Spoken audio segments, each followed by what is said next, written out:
on a midnight screen, voices rising from the in-between.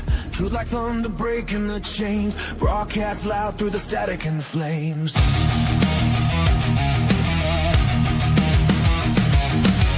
From the shadows where the outcast came, built a kingdom, built a name. No suits, no scripts, no corporate lies, just fire in hearts and war in our eyes.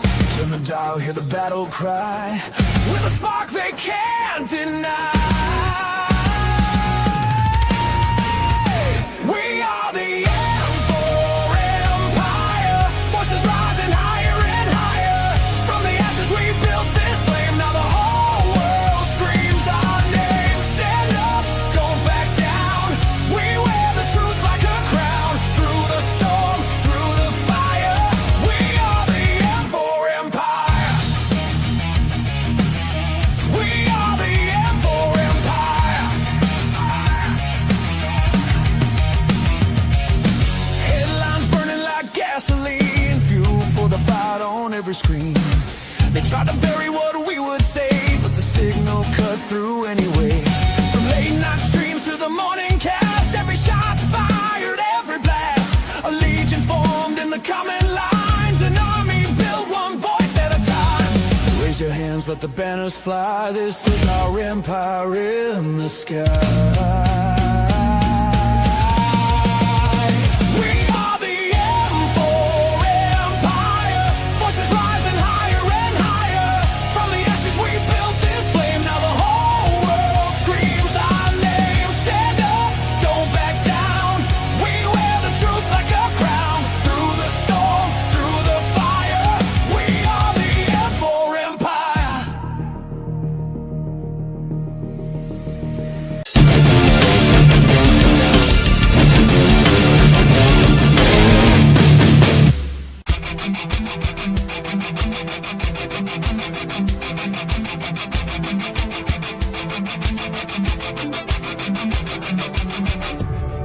Where's the Italian?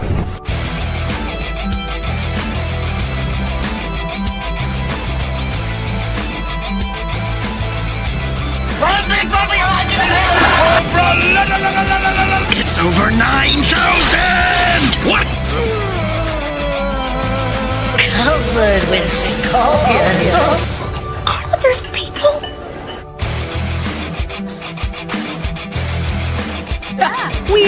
Weird. We can't all make declarations of hatred at the same time. Hi, everybody. There are dozens of us. Dozens! 你好中国比较希腊，我爱更尊重中。Shield up. There's nothing sacred. Space! Disappointed! Alton, help me up onto his casket so I can dance on it.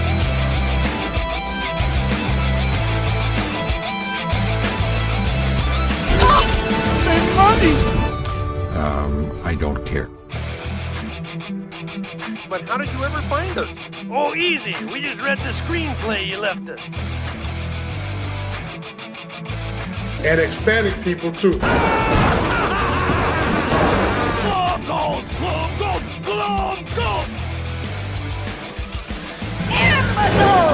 That means you're gay. You get nothing! You lose! Good day, sir!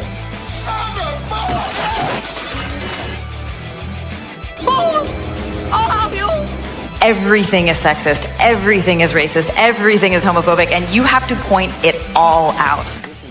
Just when I thought I was out, they pulled me back in. Huh? Zappuccino. Oh, what do you know? What do you say? M4 Empire. Good to see you here for another Thursday night for the M4 cast. Hope you guys all liked our new M4 Empire theme song. I love it. I love that. I love the theme song. I wrote the lyrics for it, and then we produced it using a program. So yes, it is produced that way. But I love it. We have a song for this. We have a song for the game streams, and we have a song for what do you call it? The for the M4 Cast AM with me and Lorn. I just haven't I'm still kind of fine tweaking that one though. But yeah, I'm super excited to have it. It is super fun to have. It gives us basically like a 5-minute intro now between that and the other one, which is pretty standard fare because the whole point of the 5-minute intro, guys, is to let people filter in, for the first 5 minutes. So it works. It's like we're actually becoming like a real YouTube channel, which is a lot of fun. But speaking of real YouTube channels, I have to bring out, the reason you're all here.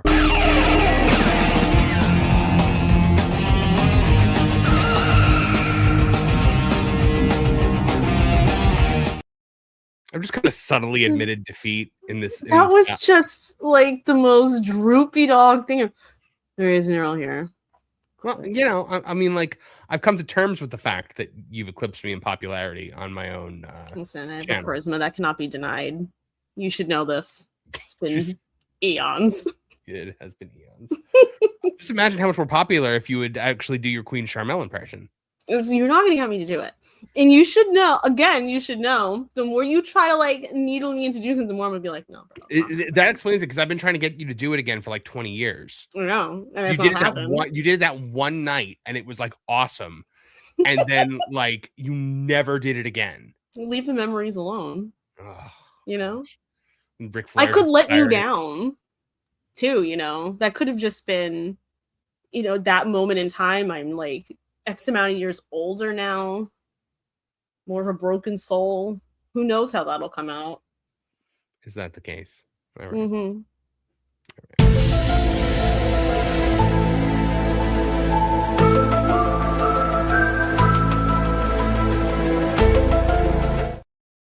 What up, Martin Stone? Man. I was muted. That's one thing. Yeah, there you go.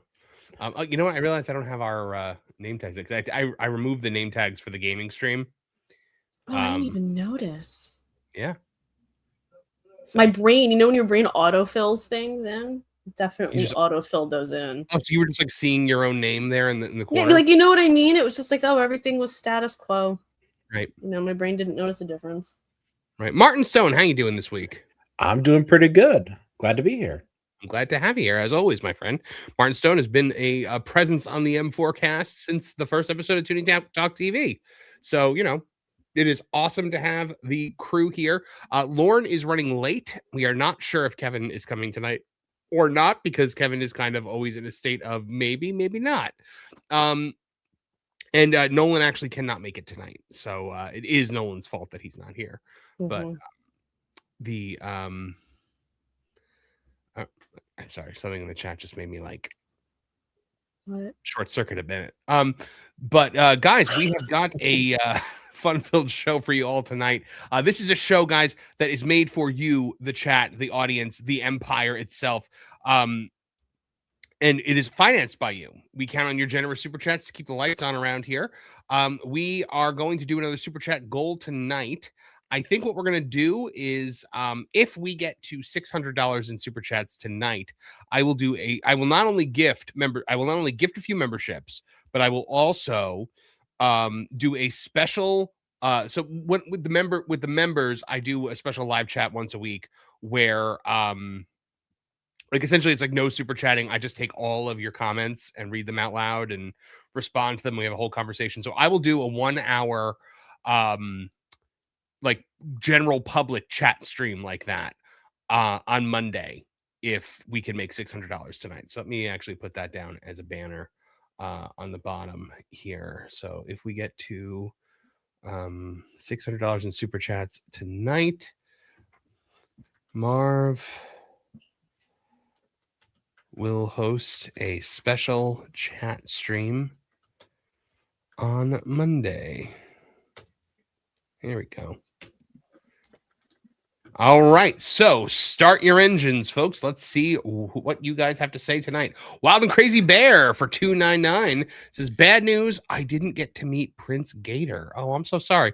Guys, Wild and Crazy Bear went to the Mardi Gras at Universal, and they do have Prince Gator there as a walk-around character this year, and he is pretty cool, and I'm sorry you didn't get to meet him, my friend. Chef Eddie. Does he wear a raspberry beret? He does have a kind of a hat on, so I don't. Can you meet him under the cherry moon? He's an alligator. I think he eats you. Chef Eddie for $5 says, "Hail Trish, Queen of the Seven Kingdoms, holder of the Iron Throne, brought to you by Magica Dispel, who's better than Glomgold. Abracadabra." Now I need to get a Magica Dispel, apparently. Yeah, now they're just putting things in super chats. They're like, this is gonna be a clip you have now. Oh, you know what? I do have a clip that works for this. Please, no. Covered with scorpions. Covered with scorpions. No. Covered with scorpions. Get them off me. That was not the clip that I was thinking about using. I thought I actually had a Magica Dispel clip. Apparently, it's just the Scorpions clip. Apparently. Cannon Barnes for $5 says, "Sorry, Trish, but I hope you all are going to see the new Star. I hope you all have or are going to see the new Star Wars Galactic Racers gameplay trailer. The final clip is everything." Was that the clip of the dude from Phantom Menace? I mean, I saw the trailer. I didn't really. I was disappointed because I thought it was going to be a Jedi Survivor Part 2, and it wasn't. So it was just one of the many things I was disappointed about throughout that. So is it a racing game, pod racing and starship racing and stuff like that? It kind of looks like Pod Racers. Okay. Which, I mean, look, it looks like a good racing game, but like I saw the Star Wars logo came up and I'm like, oh, here we go, Cal Kestis Part 3. And it wasn't that. So let's see. Liquid Fox for $5 Canadian, which brings us to 18 for the night, says, "My surprise hasn't arrived yet, so hopefully next week. Completely off note, a Ric Flair cameo costs almost $700 in Canadian. Greedy drunk cretin." There you go. Get real money. He is the Michelangelo of drunken inside the bar cameos. Oh, 100%. He's a true artist. The true artist. By the way, well, I saved these two, but because they infuriated me. During the theme song, it said production has gotten so much better since Trish became the producer. That's right. Yes, all that production work that you do on the back end.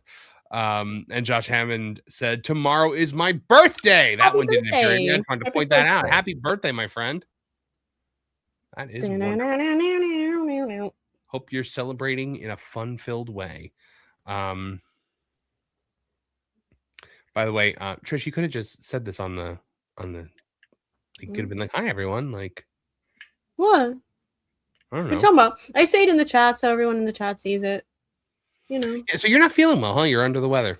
I'm like, blah. It's. You said I sounded a little congested. Ugh.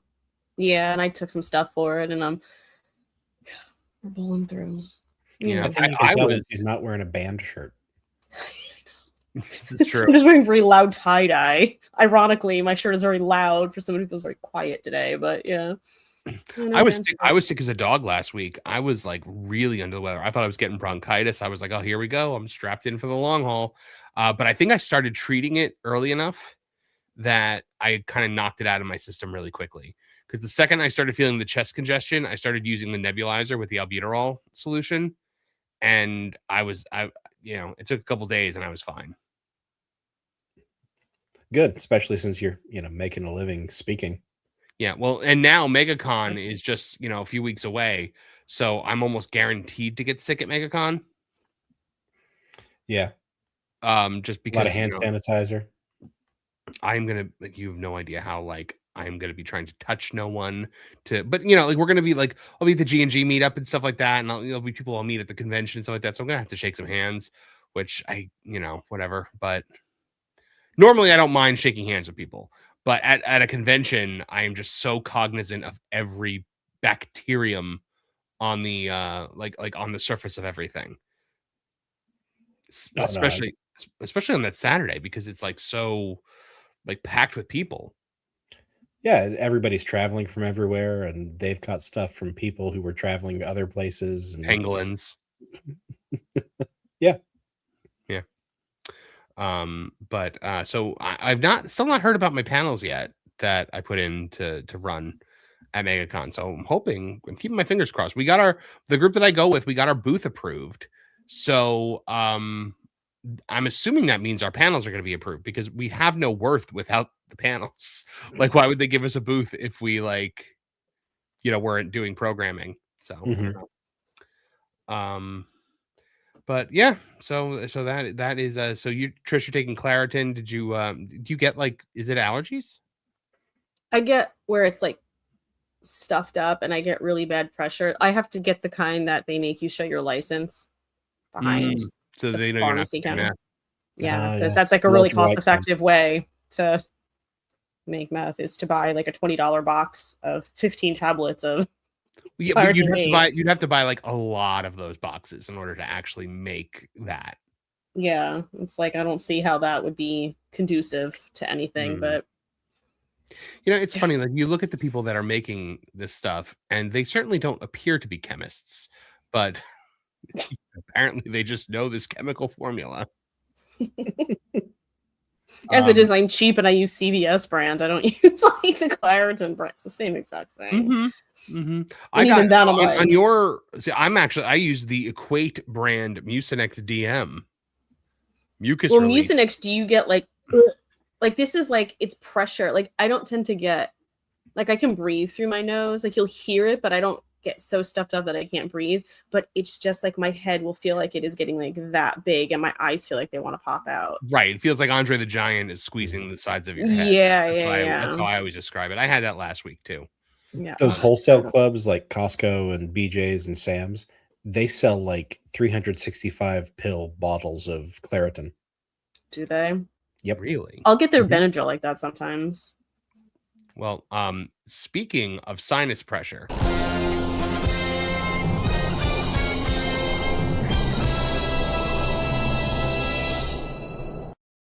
There he is. Hello. I said, you know, you have notoriously, you know, been Captain Sinus Infection for you know, months. So yeah, years. Yep. Did you tell the story about the blood at the doctor? I think I told it to Trish. I told the Lorn. Lorn was not happy to be hearing it. Yeah. Wait, So, hold on. If you're gonna go into it again, let me just do that.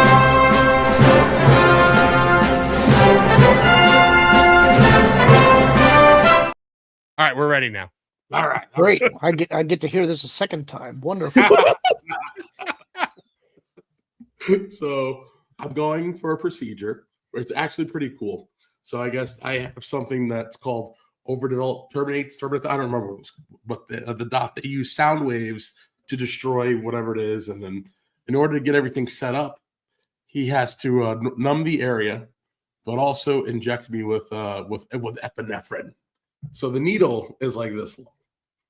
So like ancient Egypt style, he jams it up my nose. Now, mind you, I was actually wearing this hoodie because I had no idea what the procedure entailed. So they wrapped me up like a mummy in potty pads so that I don't get blood. So I don't get blood all over myself. Okay. He pulls out the first needle, and the blood just goes. like Master Roshi just saw a lady in a bikini. Yes. Yeah.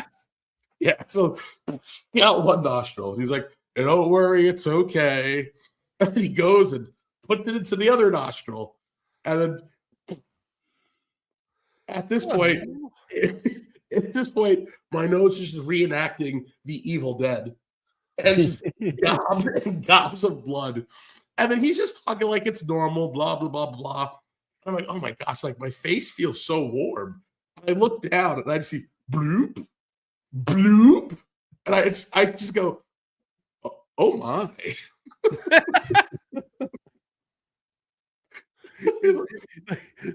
You got some color, kid.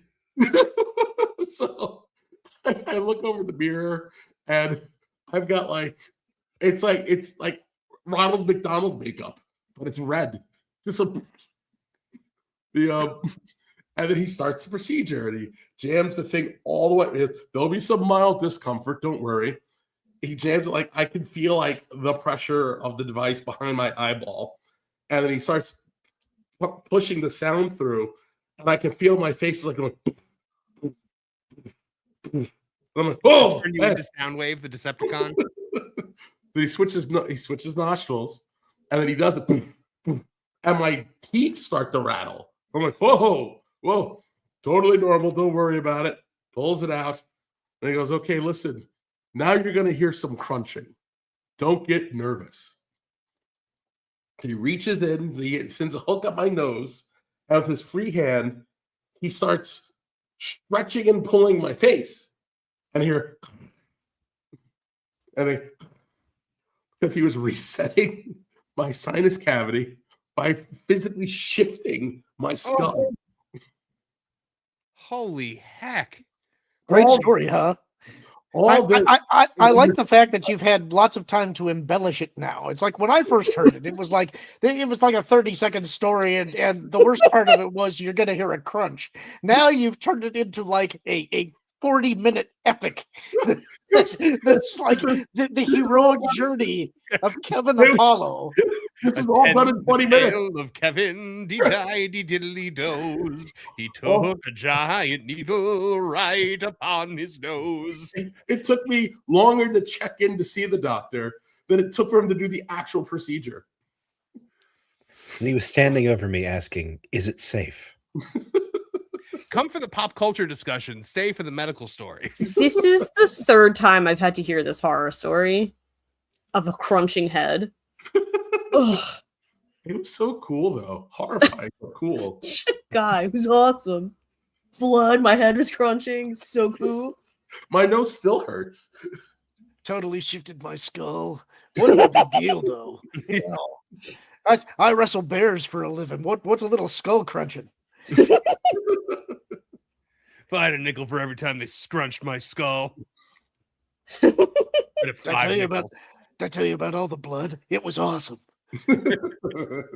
Thank God your wife was not in the room when that happened. Oh no, she kept insisting. I'm like, I don't really think you need to. I don't think you should. Thank goodness. maybe rethink that one. Yeah, that would not have been good. I was like, he kept telling me I could drive myself home. I don't think you need to come.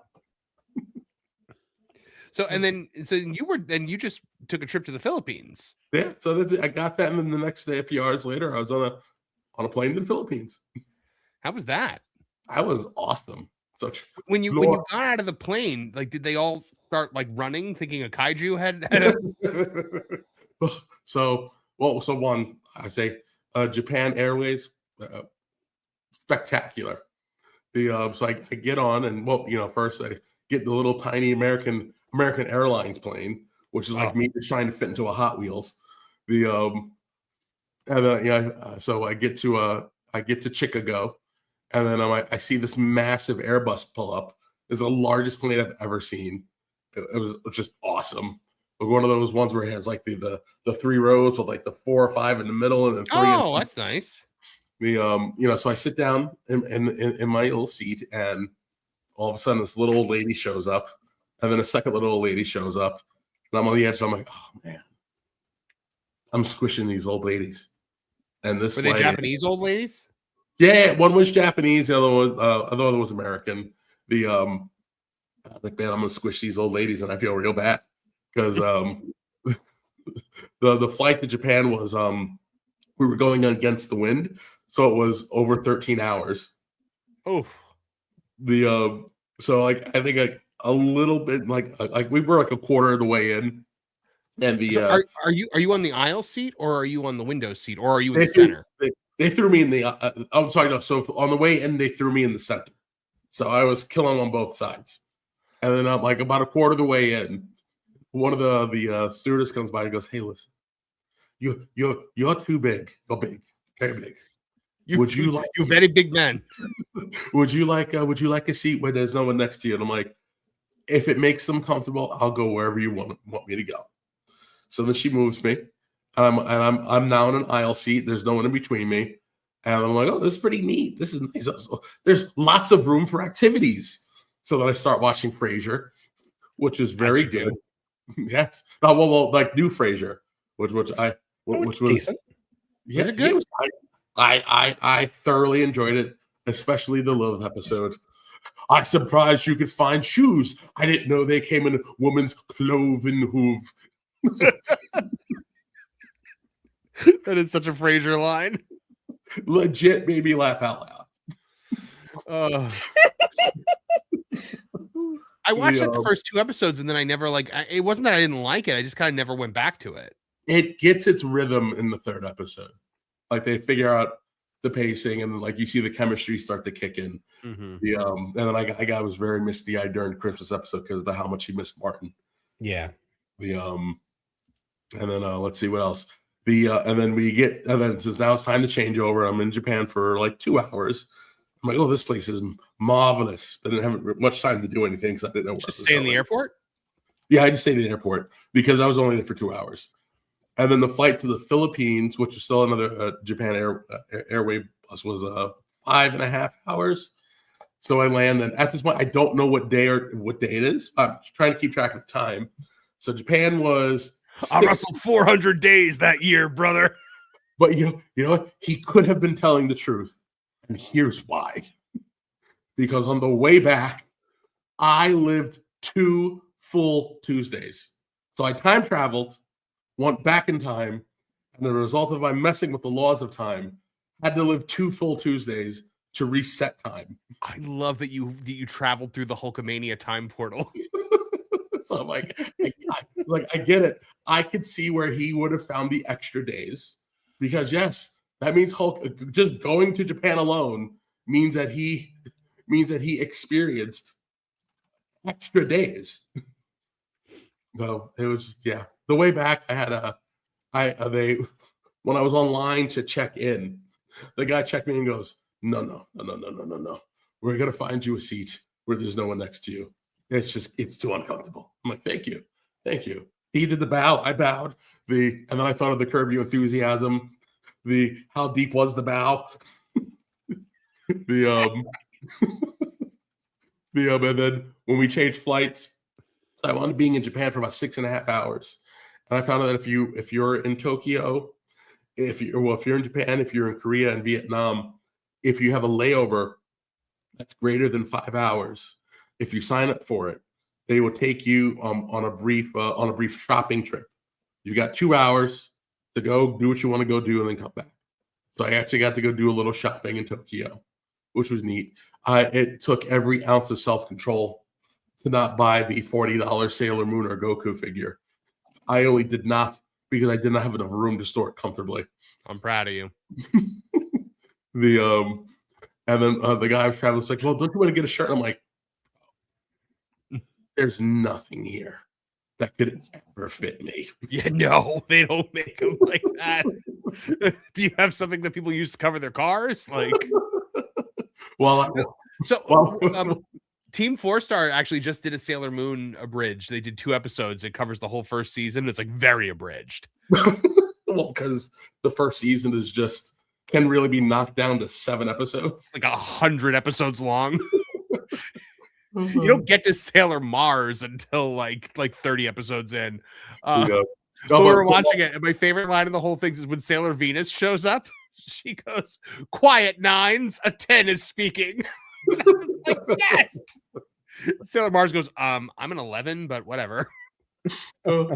All my students, after I did all my little student interviews, the young ladies kept insisting on taking pictures with me, and I'm like, why? And then I realized, oh wait, not only am I probably the first Black person they've seen in person, I am wider than 5 of them standing shoulder to shoulder. Yeah. So I felt like Andre the Giant for a little bit. Yeah. That's I open up your nose. Well, that was the first thing I said to, my wife's family is from the Philippines originally. And so, I said to her, I was just like, could you imagine Kevin Apollo in the Philippines? They probably like thought that like King Ghidorah showed up. Yeah. Can I have some ube? Why are there tanks? Ube's good. Oh, so good. Did you have any adobo while you were there? Of course I had adobo. There's a thing called what's it called? Sikat, maybe, or it comes on like a sizzling plate. Yes, sisig. Yes, sisig. That was it. I had so many portions of it. I was also detailing my journey to Spencer in the Twitter DMs. Yeah, ube's amazing. Adobo's amazing. Lechon is amazing. My mother-in-law makes this lechon with like the crispy skin. It's so good.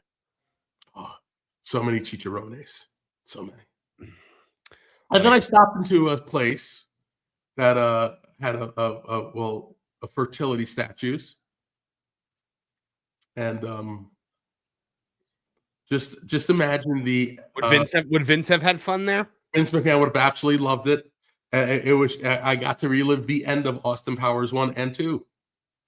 Basically, these statues were Little Richards.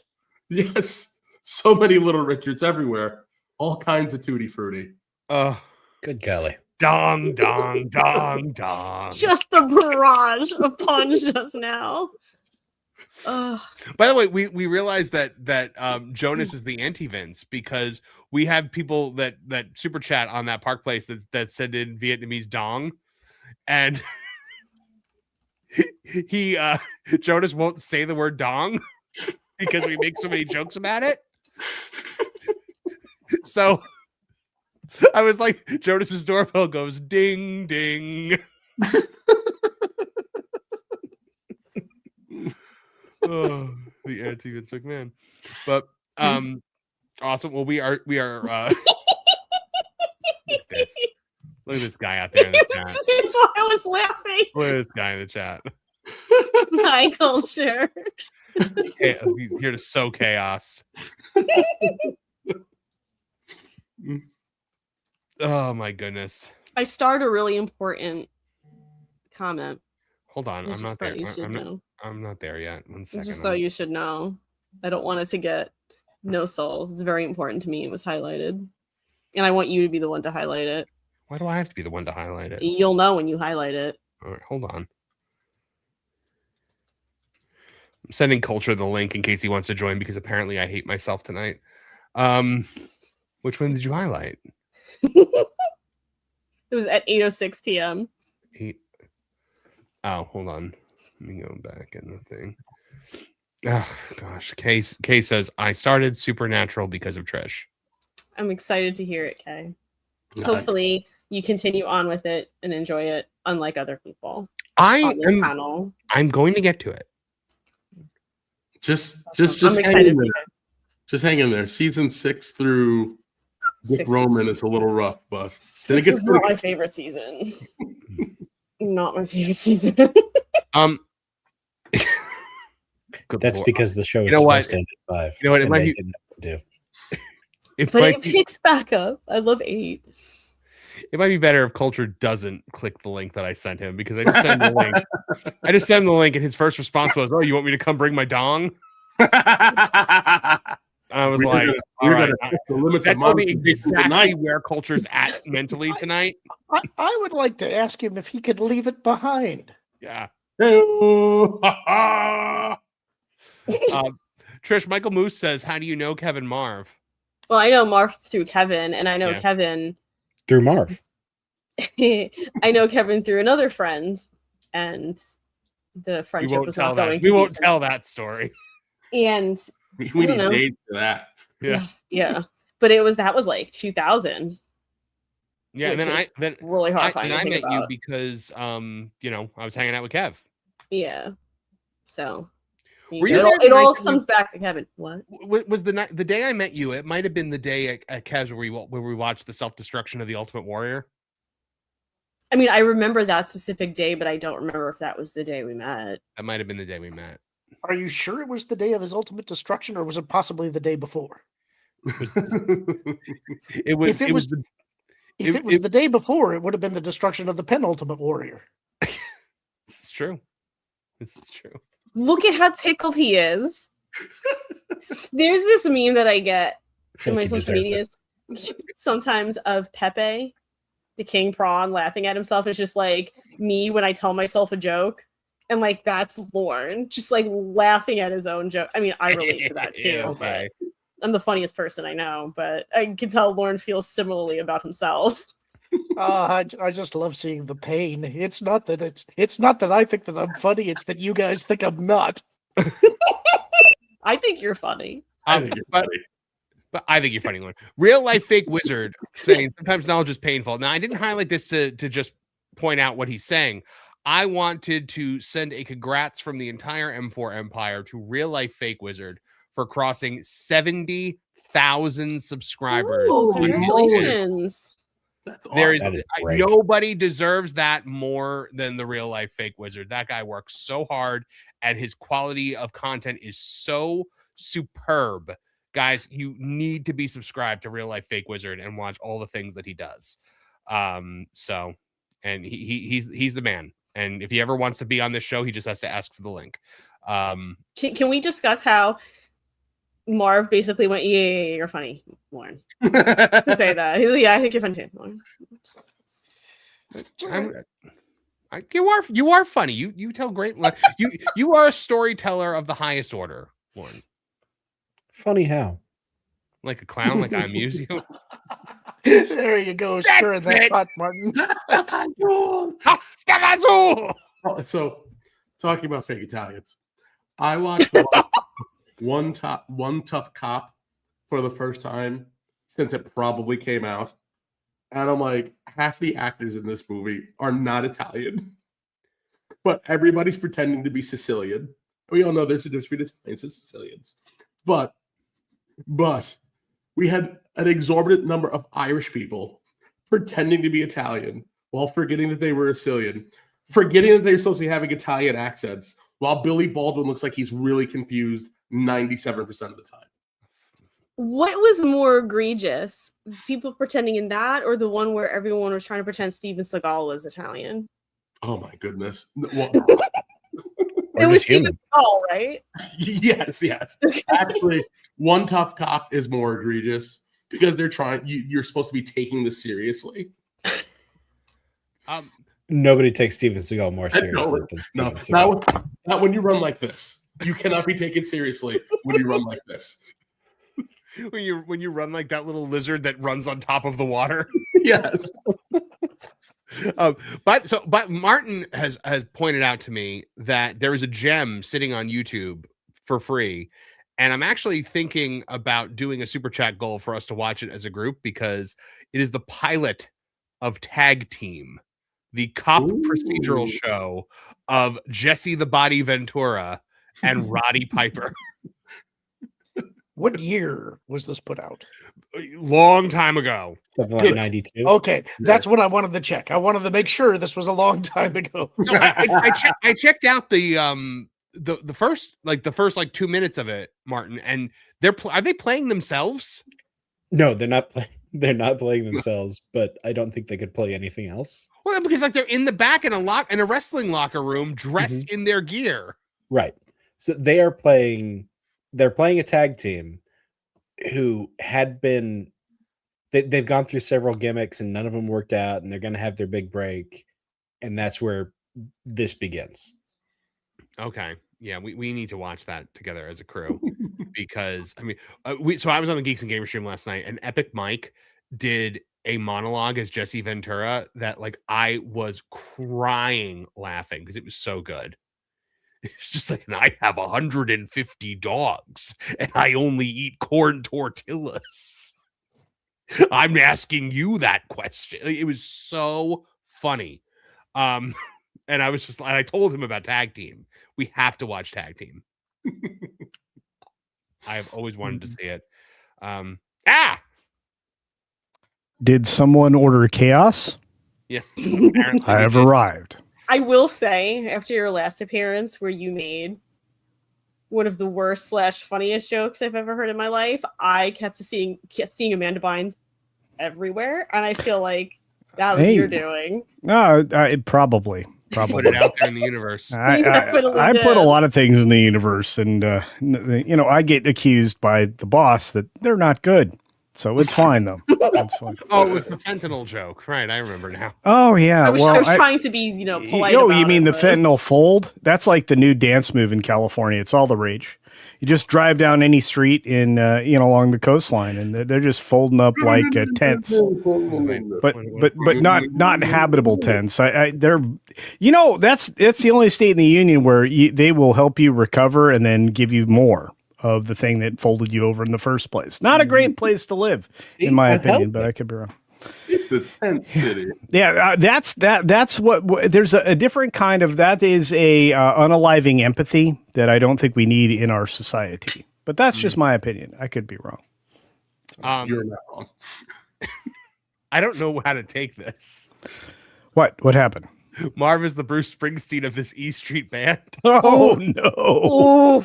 I don't know how to take this. Yeah, dude, you are our Megan Rapinoe right now. You are you are the Rapinoe. I mean Rapinoe. I mean, you are, I feel like you are our female soccer player leader of the team at the moment. This is the worst Olympic team ever assembled, and you are the leader. Can we please talk about him at his halftime show shouting like he was a Southern Baptist preacher shouting? Hey, look. He does that, though. That's a thing. He's a grunter. He was like, step away from the guacamole, pour down the chicken wing. And I was like, what is happening right now? One more time. One more time. Yeah, but well, okay. I don't want to go there. Look, halftime was bad. Okay. After you translate all the lyrics, I'm like, doesn't that get you a Hep B at the end of the day? Most of what he was like the pathway to Hep B was what the Super Bowl halftime show was about. So I'm like, a whole lot of letters of the alphabet. I have to touch on the Springsteen thing that Trish just brought up because I remember. So my father is a huge Springsteen fan. Like, he likes the boss. Like, has traveled the world to see this man. On purpose. Yeah, and Janet. So when I was a teenager, I went to a concert with him, and I'm sitting there, and he starts doing this Baptist preacher thing, and he's chanting like that, and he starts going, "Take me to the river, drop me in the water, me baby, in the water," and then he starts doing the Baptist preacher thing, and between everything, he goes back to "Take me to the river." I'm like, what is happening right now? Come on, Clarence! Come on, Clarence! Back in the day, Bruce was legit, and then he was too legit to quit, and then he was try to be relevant again, and then he became a female soccer player. So, but he was never actually legit. It was always a pose. He was not blue collar. He was none of the things that he wanted to be. I learned he grew up in Freehold. He wasn't. Yeah, he had a song about Freehold. Yeah. Why is he acting like this was like Poor People Central or something? Nah. You know, all those. My nanny only washed my dishes 2 times a day. I had to think myself once, and now I know your pain. Look, I'm not going to throw a lot of shade at Eminem, but I'm going to throw some shade at Eminem and just say, how is that Gross Point lifestyle, you white douche? Anyway. I felt like a lot of shade. You look, I mean, like, you know, I'm going to tell you, Trailer Park in Grosse Point's like better living than almost anywhere else in Marca. So well done. But anyway, it is what it is. I read this on X years ago when it was still Twitter, but Bruce Springsteen makes music for people who listen to NPR about people who listen to Ted Nugent. That's true. That's a pretty good line. I like that. That's a great line. I like that. Oh, the anyway, most interesting and entertaining I found him was in that clip. I was crying laughing. I think I watched it on loop. I'm here to talk about Greta Gerwig, who's destroying C.S. Lewis's greatest work for children. I don't know if you're covering that tonight, and I don't care, but I'm very angry. Right now, I just brought a super chat up on the screen, and you started a new topic of conversation. I'm very angry right now. I'm very, very angry. Taking over. Hey, you won't like him when he's angry. No, it's serious. Like I'm like, you just attacked like the best piece of Christian literature written for children to bring them to the Lord, and you're gonna do your own thing. I'm sorry. I was gonna make a video on it. I actually do want to get people's opinions on that culture. But Okay. All right. Well, I'm sorry. Dragon Queen for $2 says, "Will you have the Troll Destroyer 500 hugs?" That's me. She has drawn me as a panda bear with the Troll Destroyer 500 and a T-shirt that says "There is no mafia."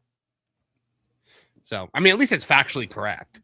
There is a mafia. There's maybe a Russian mafia, but you know, I've met them. Yeah, listen, I have a friend. They're my friends. It's fine.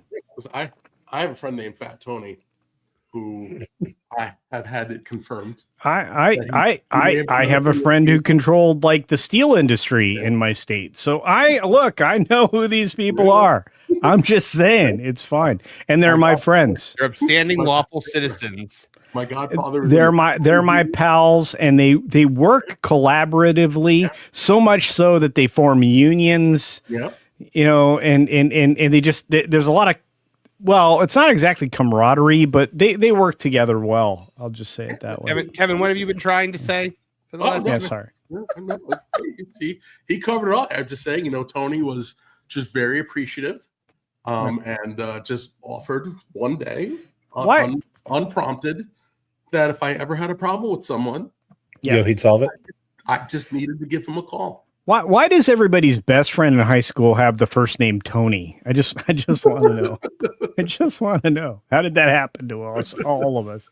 Liquid Fox for $2 says, "Thank you for being my first follower, Marv." Yeah, well, Liquid Fox is on X now, and I was. Oh wow! Really? Oh my goodness gracious! Hey, I have more. He didn't want to give Discord his credit or his ID. No, nobody does. Oh my! Discord's asking for ID. I haven't. No! Facial scannage. What? So to everybody? Just the people that they think may not. If they think you're a minor. Right, exactly. And here's the great thing: you're not just giving that to like regular people. It goes to Palantir, so they're totally not keeping that data at all. This is dwarf discrimination. What? Moria. What's happening? All right. Tyler Galasinski for $4.99 has one for Lorn to read.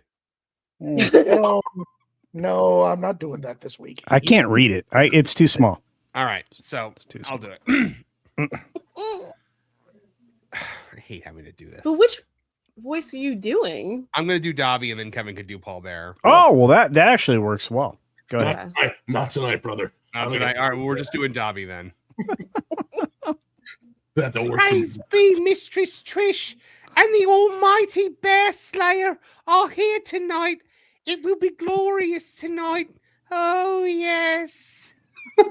Dobby saying "oh yes" is uncomfortable. That might be the most uncomfortable point of the evening, and I'm here, which is saying something. So I'm just saying. I will say, when I was watching the 28 years later, The Bone Temple, the movie that Culture was also supposed to see and didn't go see. I tried a lot, like twice even. It's the first time I've ever seen Ray Fiennes in a movie where I didn't just make Voldemort jokes the whole time. Like when I watched, you realize he did other things before he was Voldemort. But I only ever hear Voldemort. Like when I watched the Conclave and he was like, "We must choose a new pope," I would just immediately go, "To kill Harry Potter." I loved the menu. Every line that he said and just make it about killing Harry Potter. Almost nearly everything he's ever been in was glorious. Can I tell you that a lot of people used to mistake me for a Princess Bride actor when I was young, with short hair of a lighter tone and piercing blue eyes that I have behind these glasses. They think you were the inconceivable guy? They people truly believe for a long time in many locations, including what? I'm smaller than Kevin, and I'm okay admitting that. Savage? What? Clearly, he was seeking out the six-fingered man. I'm not talking to you guys ever again. I said nothing. I am Carrie Ewells, bitch. So I said a bad word. You did. Anybody. Sorry, Martin's kids, if you're watching. Not tonight, they're not. The second Culture showed up, Martin was like, "Turn it off!" Chaos is in the room, and he brought wine, so you guys got problems. I think he decided that when Kevin was talking about the fertility statues. Whoa, hey now. By the way, okay, so Kevin, tell me, you went to one of the most amazing Asian countries on the planet. You have to tell me, are you moving there permanently now? Because that seems to be the jam. On the way back, I met this couple. The guy was a 6'3" dude from Kentucky with his 5'0" Filipino wife. Oh no! they go and told me about their 4 kids and how they go back and forth every year, and they bought like 2 acres worth of land and built this 9-foot wall. They have an estate. They have an estate for sure. Yeah. He's like, it's the greatest thing I ever did. He's like, I got people love giving me their backstory. And I love hearing backstories. But yeah, he's like, yeah, I used to work on the railroads and all this other stuff. And all the live long day. Yeah, and I'm like, awesome. Just to pass the time away. Oh, but yeah, I would in a heartbeat. Yeah, just have access to the beaches. It's just, well, it's beautiful and cheap, man. You get over there, Philippines, Thailand, in fact, most of Asia, and you're all of a sudden very surprised. Wow, the U.S. dollar has value. Yeah, it still would in the United States if we didn't outsource all of our stuff. Yeah. But yeah, it's wild, and money goes a long way there. You can get land, materials. You can recreate an entire life elsewhere and disappear from the planet. You have no footprint when you get to Asia. You cease to exist digitally. It's the weirdest thing ever. It's like poof. See ya. My only concern is that I was there during the cool season and it was 80 degrees with like 4,000% humidity. So being there for a 105-degree day, calm down. It's not for noobs. Yeah, calm down. Okay, living in the desert Southwest, living in climates that make the folks over there in Abu Dhabi cry. I'm going to tell you right now, you're complaining about something that doesn't matter. Weather can be confronted by modern appliances like air conditioning. It happens. It's fine. It's fine. Culture hasn't experienced my grumpiness, and he wouldn't be saying that if he saw just how utterly I've been grumpy there. and the heat I could be. Well, okay, wait. Okay. First of all, whenever a lady tells you not to do something, you might listen, especially one that you fancy. Because, that's the rest of your life kind of complaining you're not ready for. I'm just saying. Anyway, I'm sorry. I'm out of here. $5 says Kevin got experience of Japan's admiration for musical men foreigners or muscular men foreigners. Yes, both of those things. It's much funnier if it's musical. I've said it often. People, and to bring it back around, actually, Kevin could have been strumming on the old banjo with Dinah in the kitchen. True. Therefore, look, Kevin doesn't realize how gold-plated he is. One of my friends was a DJ back in the 90s. And so he traveled to Japan regularly. And when you hear that old-fashioned meme of, I'm a big deal in Japan, he was. This is a 6'1" white kid that looked like, one of the people that Germany really prized back in the 40s. I mean, he was rocking that flat top haircut that they were looking for with blonde hair and blue eyes, and the Japanese were literally worshiping this kid. And I'm like, you're making so much money, you should never come home. And he didn't. He stayed there forever. I lost track of him, but all I have to tell you is that guy went out and lived his best life. Dude, and here's the great thing about it. He was always into like Asian chicks. So he was living his best life. Club. He was living his best life. So I'm just saying. I'm not jealous at all. I'm just saying.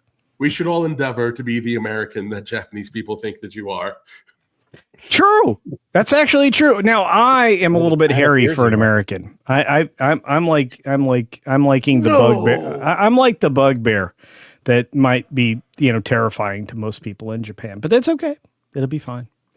By the way, don't believe him, guys. He's got the beard and the long hair, but from the neck down, he's a porpoise.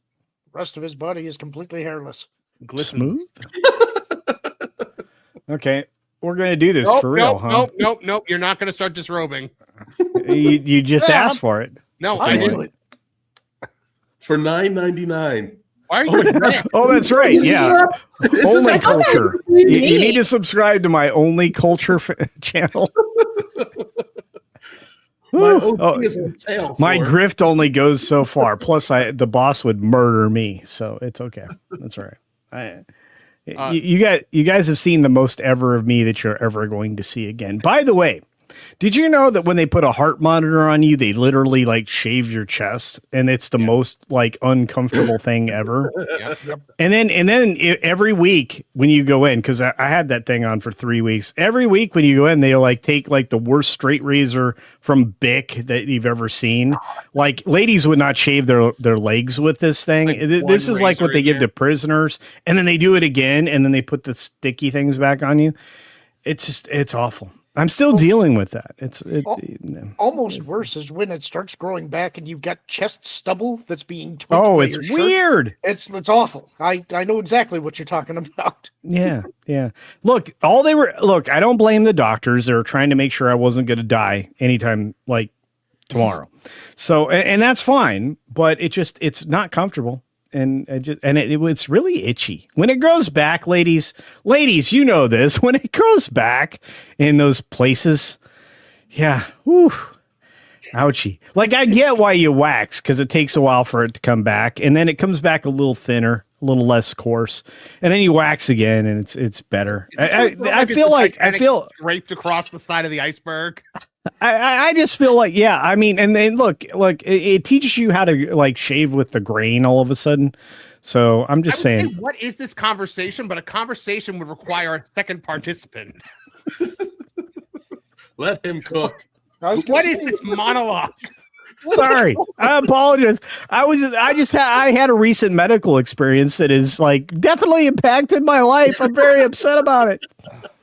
It's itchy. I had an itchy experience. The medical community left me rash and itchy. Part of my near-death experience was getting shaved with. I almost died. Itchy afterward. It was very itchy, and they kept sticking things to me. You ever have them stick things on you and then pull them off? It's like worse than getting waxed. For a cherry lollipop, and all he gave me was grape. Well, it's just like this little circle at a time of hair disappearing from your body, and it's not satisfying because there's no purpose behind it. It's like, this is not going to help me with my bikini look this summer. That's all I have to say to most of these doctors. I was uncomfortable. I want you to rank the various itches that you have experienced. No. Oh wow. Okay. Is this like Marv's 5-star bathroom system? Like, wow, there's a 5-star bathroom system. Oh no, I have the greatest bathroom system in the world. I'll tell you about it in 1 second. 02RR first for $5 says, I know it's just a dream, but imagine if a Final Fantasy VII Midgar theme park was built in Orlando. I would lose my mind, and it would put Disney further behind. Yes, that would be amazing. I would go nuts for that. But I would prefer to have more than just Midgar. Do we get to drop one of the plates? Yeah. The plate dropping. Wait, have you ever done that? Like you go to a meal with the Greeks and they start throwing glass in the fireplace? Holy crap, dude. That's crazy stuff. Like that episode of Frasier with the wedding with Aunt Zora. And and I'm like, well, like the boss and I went, so we were very young. Okay, when I say that, we were in our 20s, but because I don't want you to get the wrong idea. But we went to this place that was definitely like Zorba's themed, and like they made sure that everybody had Uzo all the time, and we were breaking shit all over the place. They didn't care because we were definitely buying that place that night. So it was insane. We had such a good time, and when the bill came, every single one of us pulled out our credit card and tried to figure out who could afford what part of whatever we just did. It was wonderful. What a great night. Michael Moose just said, and for the show is turning into Tuesday night's main event. You've lost your show. It won't be a 5-hour stream though, like Tuesday night's main event gets to sometimes. I'm supposed to be somewhere else in like an hour. So I was going to tell you my bathroom rating system. Yeah, please. Star is assigned. You brought this up, Trish. Don't roll. I was just making a joke. It wasn't. I'm eating refrigerated, nearly frozen orange slices for dessert. So you grant 1 star for everything that you don't have to touch. If there's either a swinging door or no door, 1 star. You don't have to touch a flusher, 1 star. You don't have to touch the faucet, 1 star. You don't have to touch the soap dispenser, 1 star. You don't have to touch the paper towel dispenser, 1 star. If it's a hand blower, 0.5 star, because those are disgusting. Oh yeah. Oh, by the way, those are germ distributors.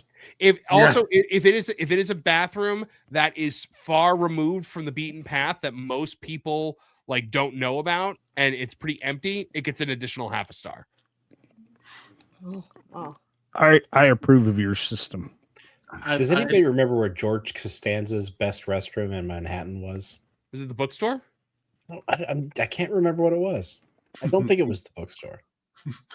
Not to derail the conversation, but currently on Tubi is some movie about the mob featuring Susan Lucci and Michael Nadir. And it's Erica and Dimitri. Erica Dimitri. Oh, fighting the mob. Okay.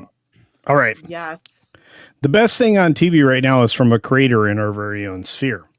And you should check it out. It's called 15 Days. It's about what life was like during the global crisis that some people call a pandemic. It was fun.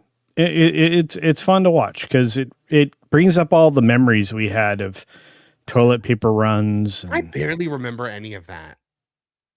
Well, I'm sorry. Like I have just let that pass from my mind. No, that's because you have the memory of a goldfish. We've established this. No, like I don't remember like big things in my life, but like after I regenerate, I'm like completely. After you regenerate, yeah, like one of the doctors or something. Isn't that what Doctor Who does? Every new period of time in my life, I call it a regeneration.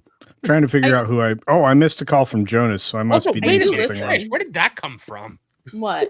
That reference? I do Doctor listen Who? to you guys. I do hear you guys. Hey, no, I mean, like, and that's the big question, right? So who going to generate into for the next degeneration?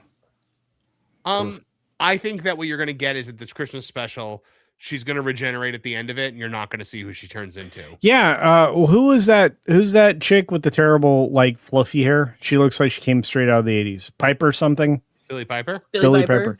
Yeah, I so know who it's going to be. I'm not even a Doctor Who fan. I can tell you who the next Doctor is going to be. Who's it going to be, Lorn? Phoebe Waller-Bridge. I hate you. My God. I hate you a lot. Happen.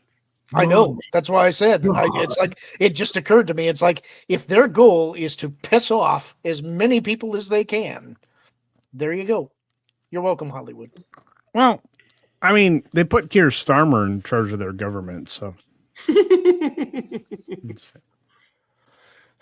All right, I got a couple more super chats to get to here, guys. Sorry. I think I just stole. Sorry, we're slowing down your, grift. I apologize. My grift. God. Look, you invited chaos on the show, bro. You didn't know what you were getting? No, I knew what I was getting. Let's see. Uncultured Barbarian for 5 says, hey, welcome. I like that name already. He's Welcome. great. I saw part of Tag Team in a bar decades back, and since I didn't hear anything about it for over 20 years, I wondered if I had drunkenly imagined it. I think we all have that one show that like we wonder if like it was a fever dream because we never hear anyone else talk about it. I had so many of those. And thank God for YouTube because I've had my memory validated a few times. What was the crazy guy? I want to say Mankind, but he was in that Rage in the Cage bologna sausage. Yeah, Hell in the Cell. And then like he fell through the cage and landed on a bunch of thumbtacks, and I'm thinking, that's not comfortable. That was your observation. Deep thoughts with Culture Casino. Gee willikers, that might not have felt well. It didn't look good. You watch a man bust through the top of a steel cage and be stopped like by basically like the ring that gave not 1 inch. And you're like, I bet that was not a good time. Well, I mean, there were tables and ladders down there, but he didn't stop. Nothing stopped him except for the ground and the because apparently, supposedly, he wasn't supposed to fall through the cage. But he did a lot, not just a little. It was like 15 feet of that's uncomfortable. Yeah. So he got up again, which I'm like thinking, okay. Uncomfortable. Culture, I recommend if you ever see him out in person, you should ask him about it. You think Nick Foley would actually talk to me? Actually, he would. He's a very nice man. But I've heard that. I've actually heard that. But he apparently like it's the one thing that he's like so sick and tired of people asking him about. I mean, I don't blame him. It was look. I'm gonna say even in my I'm not gonna. I'm gonna reveal it. In my 30s, I thought that didn't feel good. I'm like, because I was already thinking, my knees hurt. I'm in 30s. I'm like, my knees hurt. So I guarantee you that was probably, that's not covered by health insurance. So not a lot of people have the courage he to once come out. he once attempted to permanently injure himself to get a huge insurance cash out. What? He admits this in his book. He had Vader powerbomb him on the concrete in order to but it didn't basically end his career and take the Lloyds of London payout and then live the rest of his life in comfort. Well, all he did was get a back adjustment and it straightened him out pretty. Was he had taken so much abuse over the years. The doctor told him that his spine was like that of a crocodile, and it just absorbed the punishment. And now he could never die. Well, hey, look, I mean, he got superpowers from being a wrestler. I mean, that's kind of cool. Somebody write that down. Just watch. By the end of this, we'll find out he has. Yeah, probably. Flying blind and You think it gave him Tourette syndrome? That's what happened. Tonight on a very special M4, the Culture Bear bears all for a barely legal and frankly unbearable stream. What? Unbearable? Come on now. All BBB for $2. Who is All BBB throwing out there? Bad Bunny and Kid Rock. Yeah. Bad Bunny's just over all of it. $100 on the Super Bowl. No. For you, it was the Super Bowl. That's why you don't bet. That's why you Fred Flintstone. Hey, just flush that bad decision right down the toilet where it's supposed to be. So not to get too far into the sports stuff. Uh-oh. But First Dragon Queen for $5. Excited. My first monitor has finally come home. I'll have a photo tomorrow at least. She's over 10 years old. I'm so happy. Oh, I'm glad to hear that. Awesome. By the way, First Dragon Queen, I'm going to tell you, sesame oil is no bueno. Look, any oil that's seed oil is like a lubricant. And not one that I would, personally apply anywhere or use for any cooking purposes. That is no bueno. It'll help you. It'll help you loosen up your sewing machine. It might work on an alarm clock, but that's not for ingesting. You want avocado oil or something natural that actually is supposed to be cooked with and not something that will, turn your insides into, outsides. It's not good. Don't do that. I recommend lard or beef tallow. Hey, beef tallow is look, tonight. That's what Steak and Shake uses now. Yeah, tonight, especially for French fries. Beef tallow is great for French fries. That's what McDonald's used to cook their French fries. Who My boy! I did because I wanted that. My boy! Anyway, sorry. But no, I like tonight. Everything tonight was either cooked in ghee or in beef tallow. Ghee. I did not. I didn't read this as my boy, as in Harry Potter and the Goblet of Fire. I read it as Dr. Smith at first. Oh dear, William, bubble-headed booby. Oh dear boy. Hey, do you ever feel bad? Yes. Yes. Oh. Okay. For Dr. Smith, no, he brought it on himself. No. Young William, follow me into this cave all by yourself, dear boy. Leave the robot behind. You, Penny. Will you take the robot and this mincing, boy-hungry predator into the woods? Best dad on TV history. Do you think people realize that Disney made 2 amazing horror films? I would say more than 2. No, but there's 2 that are standouts, I would say, in my era. One is The Black Hole. Mm-hmm. It's the second time that movie came out. We talked about the I've other never heard night. about this movie before this week, and now I've heard about it twice. What? And the other one is Something Wicked. This Way Comes. Yeah, Were you watching the thing on Friday? Culture? No. Were you I talked That's about weird. these just the other night. They were on my list. Oh wow! And don't forget Walter in the Woods. most people, oh well, that yeah, for sure. But no, it's just those films, for whatever reason, in my childhood I was like, wow. And I liked them. I mean, that may be what turned me into a horror fan. Although I saw Halloween when I was like 6 or 7 years old, by the way, probably a little too young. But like for the rest of my life, like I was cheering for this is. Oh, wait, no, that's not it. It is 2 more days till Halloween, Halloween, Halloween. 2 more days till Halloween. Silver Shamrock. Underrated. I'm just saying, it's like, well, you guys don't invite me to the cool streams. I have to. I was randomly the one that show thought of up at Halloween 3. Thank you. That was Well, most people don't really love the Season of the Witch or the Warlock or whatever, and so like I feel like a voice in the wilderness. I'm like, there's a lot of great horror out there, you know, and there's a lot of great wrestlers. So what does that say? What are you talking about? What? Everything. I think he's about to pitch a horror movie about wrestlers. I think I should. By the way, tomorrow's Friday the 13th. It truly is. Yeah. I feel it. Doesn't it feel like I'm warming to tomorrow? Like the 13th is going to be good. It's going to be a good day. I like it's the lucky for optimism. Italians. So Yeah. Look. A lot of people look at 13 like it's like a not safe number, and I feel like no. It's something the Chinese hate, so I'm good. Italian culture, it's a lucky number. It's not. I wore the number 13 as my sports number in multiple athletic teams because I was like superstition fudge you. Yeah. I said another word, but now I'm a little bit. I have more vocabulary, so I think fudge good replacement. Do you know the history for why Friday the 13th is considered? I don't unlucky? care.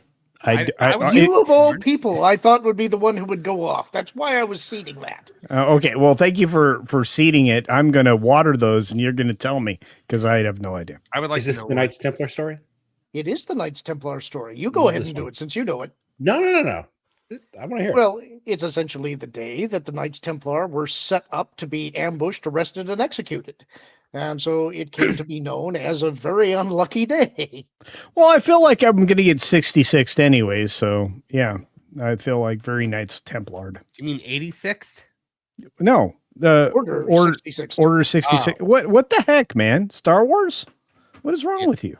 Well, I've never heard anyone called it being 66th before. That's because those who were didn't make it. Yeah, and most people are thinking of something else like 60. No. Oh wait, sorry, wrong show. Got it on the wrong floor, pal. Yeah, well, have you ever been to the 70th floor? Nah, just one below it. Anyway, what are you guys doing? We have something else to talk about. Did I interrupt anything? What's the subject tonight? I don't remember. What? No, the subject for tonight is the Spider-Noir trailer. Oh, it's so good. Oh man, that was good. For a quick update, yeah, Susan Lucci just shot Dimitri to save a guy who looks bizarrely like Larry Tate from Bewitched. It sounds phenomenal. I can see why Kevin is glued. I'll continue to give you updates as the plot unfolds. That's right. So this is like group watching Tubi? No, he's the only one watching it. Oh. And I'm the only one who understands why he cares so much, I think. She just shot Larry Tate. I don't know what's going on. Okay, I was watching like the Scientology documentary called Going Clear. I've seen that. And that's a regular view for me because I'm like, these people are freaking crackers. I recommend paying for Delta Clear because it is phenomenal. Hey, so you realize hydrogen peroxide is one of the greatest ways to remove toxins from your body? If you just soak your feet for 15 minutes in a 3% solution of hydrogen peroxide versus water in a foot bath, like that's the best 15 minutes you can give yourself. Over the course of 30 days, your feet are going to be softer. Those calluses or elephant heels that you ladies develop eventually, because, that's what you do. Those are going to get softer and sanity just was far melt behind away. him. There's nothing left. He has now acknowledged the fact that up is down, left is right. No. But I know that when you're flying a Star Destroyer, there is no such thing as up. You have to have a control tower or something. Or else... No. Covered with scorpions. Covered with scorpions. No. Covered with scorpions. Get them off me. What are you doing to my head? I actually didn't. I didn't hit that, Trish. I think the StreamYard itself was like enough. We need to just intervene. I was just telling you, if you want to get rid of toxins in your system, I'm just saying 30%.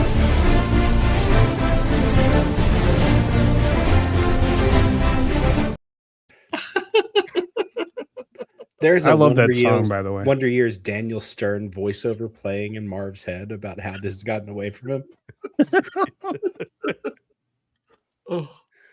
Oh my goodness! All right, so the Spider-Noir trailer. I believe we've all watched it. It was so good, guys. So good. My question about the Spider-Noir trailer: is it possible that with the ousting of Jennifer Salke, things have turned around at Amazon? Because you've got the God of War show, which so far has had looks good. Outstanding casting. Yeah. Now this Spider-Noir trailer was everything it needed to be, and the fact that they are presenting it in both color and black and white. Well, I love that the color is phenomenal move. The color seems to be an ape of Technicolor. Yeah. Oh, the Super Hue or whatever they're calling the Huey Deluxe, or I think True Hue. Uncle, the Uncle Huey color True thing. Hue, baby, I love you. By the way, have you ever seen Uncle Huey? Interesting. Baby Huey. Baby Huey. Kev, did you get a chance to see the Spider-Noir trailer today? No, just 3 seconds of it. I am very excited about the direction we're going, but until I get some definitive news about James Bond, I am not.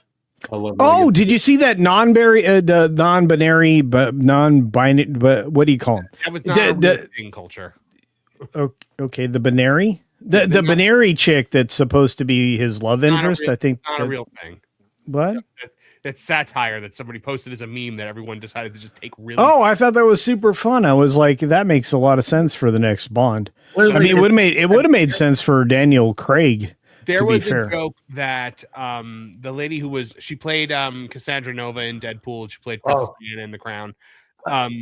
Just bring There was a rumor, there was a thing flying around X that she was cast as James Bond's first non-binary love interest. Nah, just bring back Grace Jones. No, they already had an indistinct, who knows, female, like James Bond girl. Mm-hmm. Yeah, Grace Jones. No, that was just somebody that happened to be in a scene. I don't even think that dude had lines. Okay, well, Grace Jones is amazing and definitely a female. Man, she was great. Do you remember her in Conan the Barbarian? Yes. Awesome. Man, she was an icon of the age. And not only that, she did everything, like David Bowie, music, modeling. I mean, she did everything. I can bring this back. So did you know that Rogue from the X-Men was not supposed to look the way she looks? It was a misunderstanding between the artist and Chris Claremont. He wanted Rogue to resemble Grace Jones, but Grace Jones had not done Conan yet. So she was not famous in America. So when they turned in the design, he was like, what the hell is this? But the editorial staff was like, it works for us and we're going to use it. I have to tell you, I still think Rogue as a character design in the comics is probably one of the most distinctive characters that were ever created in the comics. And that's why a lot of people think that the new designs for Captain Marvel falls short, since they stole that from a male character to begin with that became a female. And I just say Rogue's one of my favorite characters. I like Nightcrawler, and I like Mystique, and I like the guy with the claw hands, whatever. Wolverine. I like that guy. He's good. Badger Girl. I think he's good. I was looking through my clips because apparently I don't have the good for you. Oh, the Christian Bale clip. How do you not have that? Yeah, I have it in my editing software for when I put it into videos, but I don't have it for the streams. No, but I thought the Spider-Noir trailer So it looks like Electro might be the villain. Lauren, did you catch that? Oh, that was so cool. Say that again. I'm sorry. It looked like Electro might be the villain in it because I did see some electric powers. I did not catch that. I saw the electric slide. Lauren, I'm sorry. You did not catch that? I didn't. I missed it. Yeah, there was. I saw somebody with like electrical hands. I thought I saw when I watched it. So let me go watch it again real quick. Yeah, so let me know if you spot it. The web swinging I thought looked great. Nicolas Cage is being very Nicolas Cage in this. What? I said, oh, they showed it. That's cool. They did show him web swinging for like a second. Yeah. And I like the tagline, Trish, with no power comes no responsibility. That made me laugh. Trish, what do you think of this trailer? Because you did actually watch it. It was very Nicolas Cage. I mean, I liked it. I thought it looked good. I liked the 2 different colors like we talked about. I think I would watch it in black and white, actually. I'm gonna watch it in black and white. But my thing with the black and white is it's black and white, but still like ultra HD. Yeah. Like it's not I assume there'd be some grain added to the black and white. It doesn't bother me though that there's not.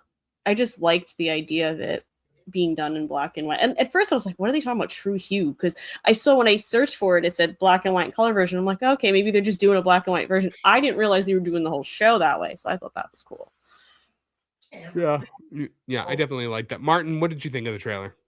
I really enjoyed it. It's, I think, one of the first comic book movies I've been, or productions I've been excited to see in months. Honestly, I think this is the route that Sony needs to be taking if it's trying to do a Spider-Man like spin-off universe. Instead of doing movie, we're talking about it on the HCast today. Instead of doing movies based off of Spider-Man's random villains, why aren't you just doing variant Spider-Man? Like you did Into the Spider-Verse, everyone loved it. Now you're doing Spider-Man Noir. It looks great. Why isn't there a Spider-Man 2099 movie? Like all these different variants of Spider-Man. We should have movies for all of them. Okay, but here's the thing. I think adults want not exactly animation all the time. And the only way that you can kick out that kind of volume is to do animation. Because that way your voice actors are doing the acting and the animators are doing the animation, and there's a lot less to do there, because when you animate, you don't have all the post-production and everything else that goes around with it.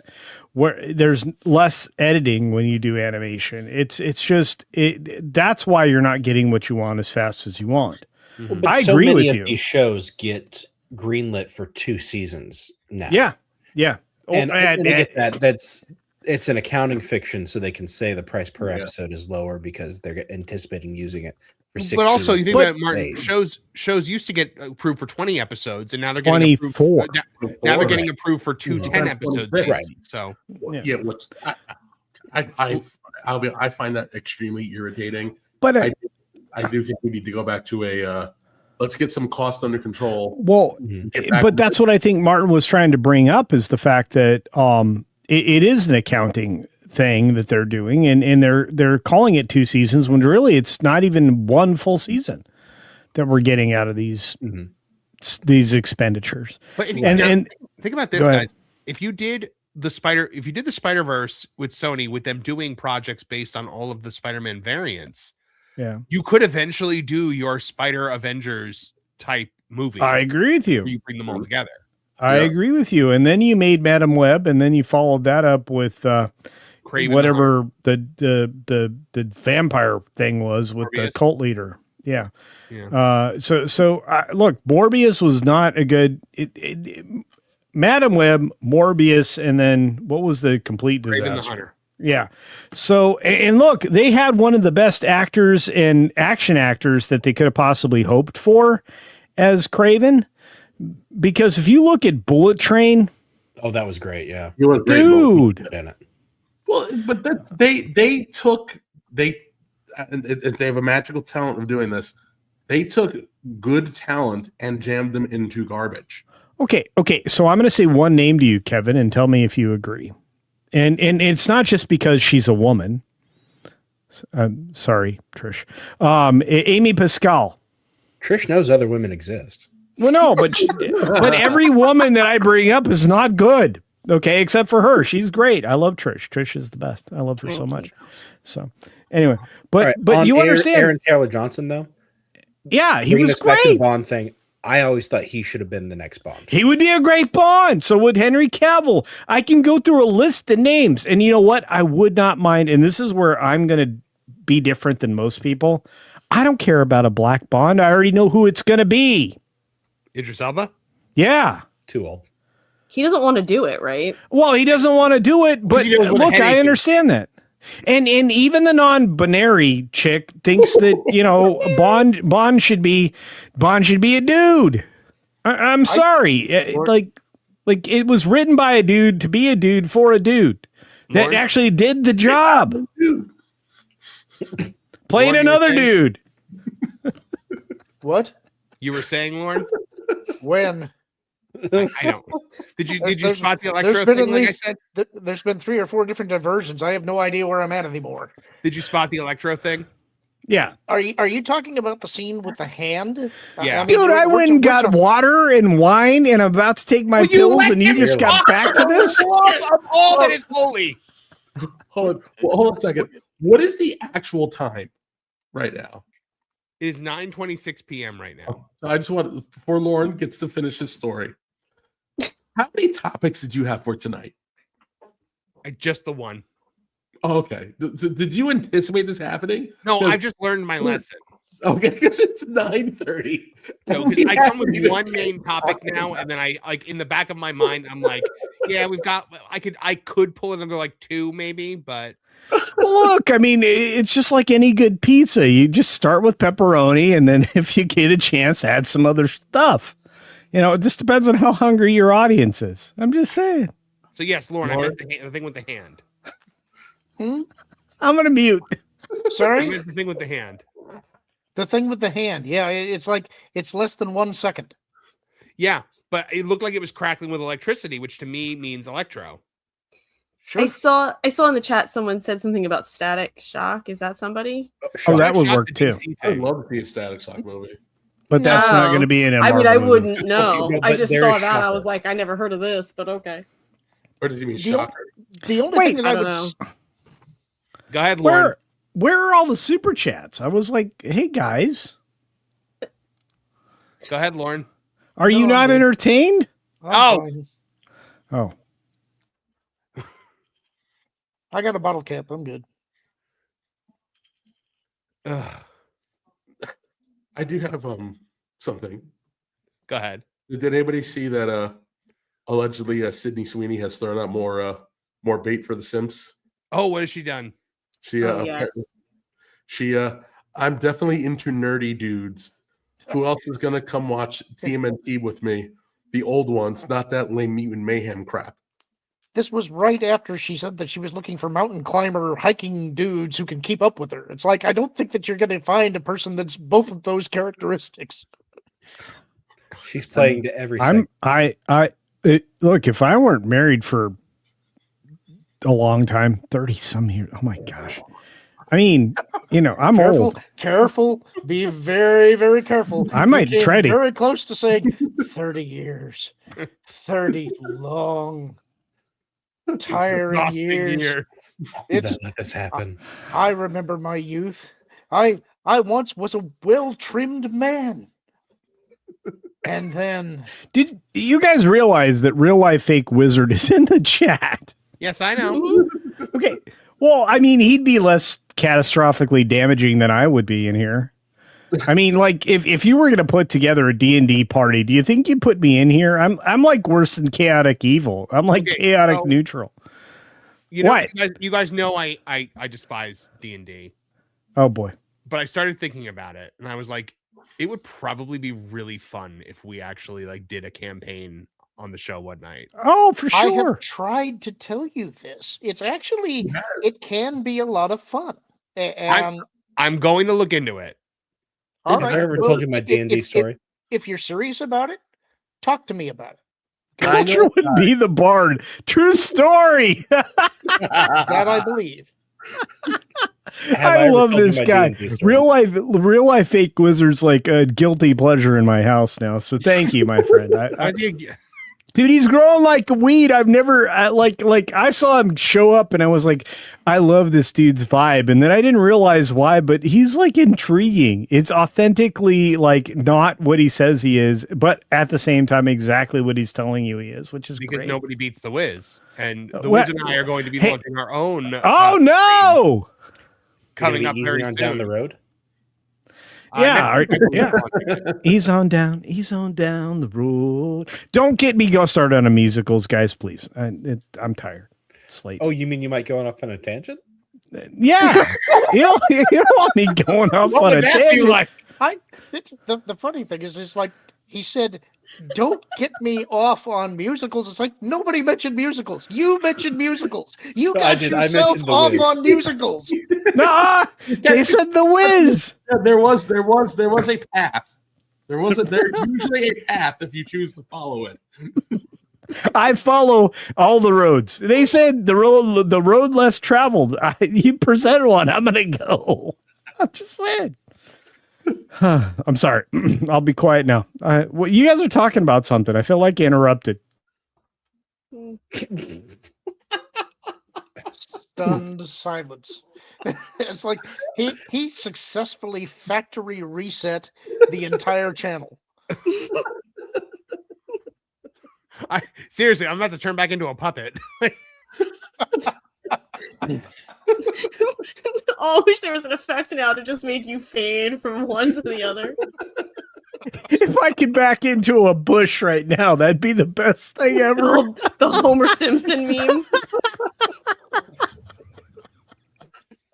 But like I have never even considered a D&D campaign, but like I was literally I was watching the trailer for Ted season 2 on Peacock, and there's a D&D episode, and it's like they walk into the bar, and Maddie is dressed as like a bard, and he's just like, I already hate this. And I was like, okay, this would actually be funny if we did it. So okay, so real life fake wizard is the wizard. I'm definitely a bard. He volunteered to DM. He says he wants to DM. What? Really? He wants to run the game? That's what he said. Yeah, in the chat. Oh man, I want to play this game. If you don't do this, Marv, I'll be angry with you. Okay, we'll figure it out. We might, because Thursdays before I have to go play over on Comics' channel. That's perfect for me. It's because otherwise I just eat dinner and drink wine and talk with the boss. What else? I mean, interrupt my family time. That'd be great. All right. So the one time I played D&D, and I may have told this story before, but the dungeon master was going through his whole spiel, and this troll or something comes out in the path in front of us, and he turns to me and he says, "Or what are you going to do?" And that's just, it wasn't my thing. And so I'm sitting in the dorm room and I go, I'm going to go home. And the DM goes, "No, if you go home, he'll follow you." I'm like, "No, I'm going to go home." Dude, I would. Okay, so I'm not going to tell you what I would have done, because I'm going to wait, because it'll be funnier if it actually happens in a game. Can I tell you the D&D story about my character that everybody remembers? Go ahead. Sure. He had glasses. It was a first level adventure. I was playing a rogue. This was our very first time getting together. And we were playing a printed module called the Sunless Citadel. And for those who are familiar with it, for those who aren't, you're basically delving into a very minor dungeon. And it's an introductory adventure. But when you roll up a character, it usually takes quite a bit of time. It's complicated. And you spend all this time creating a character, setting up your stats, figuring out all the equipment you have. It can take hours. And we march into this place. And being the rogue, I'm the person that's supposed to be looking for traps and things. And so I'm very serious about this. I'm convinced that everything around us is designed to kill us. And we walk into the first room, and there is a barrel at the end of the hallway that has some mysterious liquid in it. And I tell everybody, don't drink it. I'm convinced this is a barrel filled with acid. And I made the mistake of saying, I dipped my rope in it. And it turns out, yes, culture sees where this is going. It was not acid, but it was a couple of water mephits, which are kind of like very low level water elementals that you're supposed to be able to kill very easily. But they quickly wound their way up the rope and attached themselves to my face. And I failed 3 saving throws in a row and died immediately. And from that point onward, I dipped my rope and it became the thing that everybody brought up every time that I. So you became the Leroy Jenkins meme right there. Now, in my defense, I was Party right to be wiper. paranoid and everything was dangerous. You're that but- guy. You're that guy who goes all in on the first hand of the poker game. Yep, that's exactly what happened to me. Yep. Hey, look, sometimes that pays off. We- By the way, We played poker every Christmas Eve, and it was like a big deal for all of us. And my brother bought this big poker set with the chips and everything that he was so excited to play. First hand goes all in, loses everything, and is out for the rest of the night. hey, did we have a subject before we got here? Well, you had wanted to talk about Narnia. Who's that Pokemon? There you There go. he Yeah, is. yeah. I wanted to talk about I'm here. Greta. Oh, yay! Fake wizard. Real life fake wizard is here. He got a DM from me on X that just said, "Come save me." You rang. Dude, if you want to run this game, do you realize the crew you're dealing with? Oh, dude, I did LawTube DMing after the Johnny Depp Amber Heard trial. Really? Yeah, we did a whole series called Lawyers and Dragons, where I taught these lawyers how wow. to play D&D, and it was like So all the, like all the, legal YouTube lawyers mindset covering. or like who was there? Like Liberty? Legal Bites. No, Hold Legal Law, Bites. Yeah. Runkle of the Bailey and Law and Lumber. They were the main Dude, cast. Runkle's And then we got had a good bunch of accent. people I love jumping that. in. Yeah. That's good stuff. I love all of them. They are dear friends of mine. I haven't, but everybody's been so busy that we just. Oh haven't yeah, had a they chance have go lots to back. cover. I mean that Johnny Somali kid is like eating like time like left and right. So yeah, for sure. But yes, if it did happen, I am 100% in. Yeah, Sevi's All great right. too. Oh, for Wizard, sure. Wizard, if you are an experienced, because my first thought was that I would run it, but I've never done it before, so I think it's better for you to do it and me to participate, probably. Yeah, there's this thing called Wizard, graph. I addressed that to you. Oh, I was just gonna say, I think fake wizard. You might look like you might look like Gandalf, but I'm talking. Oh, to the all real right. guy. I'm sorry. I apologize, but no, seriously, you should look into graph paper. It's going to be helpful. Yeah. If I did, I don't know if we would necessarily run Dungeons and Dragons, only because the learning we would be doing it for a stream. And when you're doing D&D, like it's a game, and a lot of people treat it like it's a game, but we're doing it for a show. And there's a lot of other ways to do something extremely similar, but have a lot more fun because like there's an audience watching and they get to participate too. And I would open up the invite to some of our friends from our extended channels as well, because I think this could actually be like a fun thing to do. If you could get drunk 3PO in here, that would work out well. He's funny. That would be fun. Yeah. Well, I want to know if Trish is playing or not. Well, She should. She's hiding. Did you notice that she went quiet? It's my fault. She dipped out of this because we were talking about Dungeons and Dragons. I don't think that she's. Read the private chat. She actually said that. Oh. But if it's not D&D, what if we just call it like Wizard Academy, and it's like it's not D&D anymore? Now it's something else. It's something very different. Monsters and Mansions. It's Wizards and Monsters and Mansions. I feel like all of a sudden we have there's a whole group of YouTubers that could participate in that. Man, I actually don't get me wrote started my on own RPG. I've been developing it for years. I just stopped because life happens and it takes too much time. But I made one with the intention of, hey, this is like a new system that's better for. It's not so rules heavy. It was originally called Pretend because that was the whole point, is you're playing pretend. Hey, so one of my favorite RPGs was the spy one.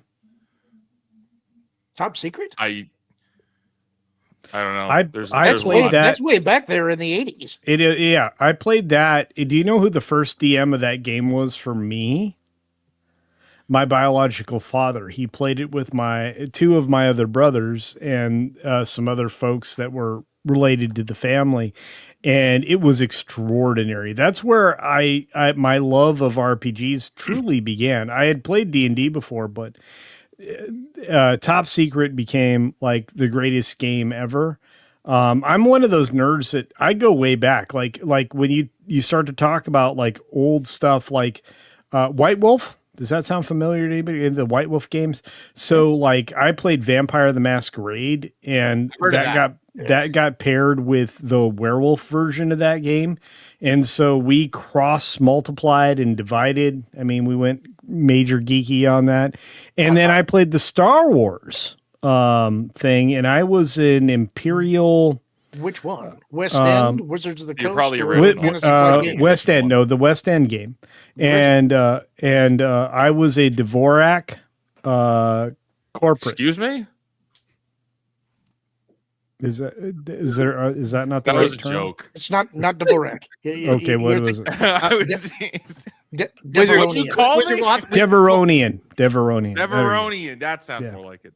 Because I feel like there needs to be an interactive element for the chat too. Like I feel like if a big enough super chat comes in, the chat can change something. Well, Yeah, a lot of interesting. a lot of times the way these things work is that if you have, say, a natural 20 that's considered a critical, or if you roll a natural fumble, which would be a 1, critical failure, Okay. you let the chat decide what befalls you. Oh, So my friends and I, over the years of doing this, and like, because I originally started in D&D world years ago in Wow. 2020, and You're what a they good fake invented- wizard. I wasn't originally a fake wizard. I was a DM. I was a fake dungeon master, or I was a real dungeon master. What they did was it was a chaos wheel, and chat would, send in super chats, and if we hit a threshold, then the wheel is spun, and the outcomes of that wheel are chaotic. Like, for instance, an ice cream truck appearing in the sky and dropping fire from the sky in the form of ice cream explosives, or perhaps a series of monkeys appear and start causing chaos in the game. Anything is possible. Okay, I'm in for this. I think this is great. And all of a sudden, a as long Superman movie breaks out. as long as you and I can put together what the wheel has on it. Oh, because yeah. it'll be like one of them has to be Wheel in like the sky like turning. Lorn turns into a woman or something like that. Like No. Oh no, it's like all of you are now puppets. Yeah. Okay, well that would be fine. I like puppets. For the next 3 rotations, you are all puppets. Mm-hmm. Well, look, I identify as the master of puppets. So Not the pastor of Muppets though. not that. No, I can't do that. I love the pastor of Muppets. Speaking of which, we got some super duper chatty thingies. We do. Thank you, Majiggies. Culture. Yeah. Let's see. Flying Blind and Rocket Cycle for $5 What up? says, "Let's bring it full circle. Grace Jones is James Bond." She kind of was. A View to a Kill was one of the best Bond films of its era. True story. And it had Duran Duran. Flying Blind and a Rocket Cycle for $5 also says, "In fact, Culture's right. Grace Jones literally invented the 1980s." She did. She truly did. I don't care what anybody says. Between her and David Bowie. All right, I think we have a good idea here for this. The 80s Wizard and I one. have to put it together. Wizard, by the way, now that you're here, we can all say to you, congratulations on 70,000 subscribers. Oh, thank you. That's very kind of you. I feel like it was just like a month ago you had 60,000. Yeah, dude, It he's was. jumping. Yeah. Well, and look, I'm gonna. I hit 45,000 today. I'm chasing him We're on down. Wizard right now, Culture. Thank you. Oh, okay. Yeah, but congratulations, Culture, on 45,000. That is actually awesome. It is hard out there, but it's not impossible. Yeah, we are here on the M4 Empire pushing 7K right now. We are almost there. But man, like Wizard, you have been and you were on Friday Night Tights the other week. I mean, this everything's been coming up Wizard lately. I am just every day is a gift, and I just want to remind everybody that Supernatural ended with season 5. Oh my God, the face. I couldn't tell she was frozen for a second. The storm gathers. I was not frozen. To my knowledge, I was not frozen. I don't know. Apparently, it freezes on YouTube and not for me. So. There's a tornado outside my window now. On purpose? Summoned. Interesting. Summoned. Patricianing and even before Friday the 13th. Wait, no, it's fine. I mean, Trish didn't summon the tornado. No, that's just what happens to people who say things like that. I didn't do it. It's karma. That's right. No, I knew her down the street, strip club, Cheetahs, as a matter of fact. So yeah. Wizard, though, we've got some exciting stuff coming because we have got Culture Crossfire coming. Yeah, you use my name. I'm claiming that. Claiming that. And yeah, it was chosen because of the Crossfire board game theme song. I don't care. You took my name and you put it with a crossfire. We're reclaiming it. I'm not even invited. It's certainly not after tonight. No. We do need to get a theme song. I'm working on it. Have you heard the new M4 Empire theme song? Is what played at the top of the stream? Yeah. Yes. Yeah. So I mean, I was thinking we could come up with something together and make it like that. I think a music video would be the two of you in a shower together. That'd be great. What? You just put another quarter in him. That means that he was sitting there picturing it. Well, what else is culture been in instead of purple potatoes tonight? Good I'm just saying. The sticky more than just potatoes. Martin. No, I had steak. Oh, and what are those? The mini cabbages. They're called Brussels sprouts. Oh. Brussels sprouts were good. You guys need to remake the Mick Jagger, David Bowie Dancing in the Streets video. No. Oh, that would be so good. Do that. Yes. That just came up recently too, Trish. It did. It really did. I look. I'll show up. I'll direct it and I'll shoot it. And you guys just see the dancing. So I'm sorry, you're trying to convince me to spend more time with you after tonight? No, we're gonna have a good time in Florida.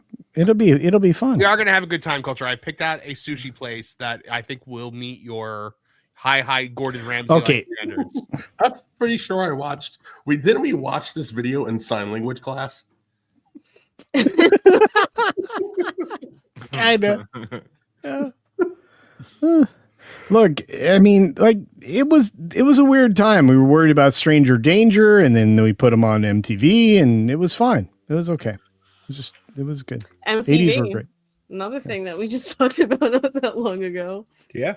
You know, they just ended MTV, which is sad. I feel like my childhood is gone, and so is gone here.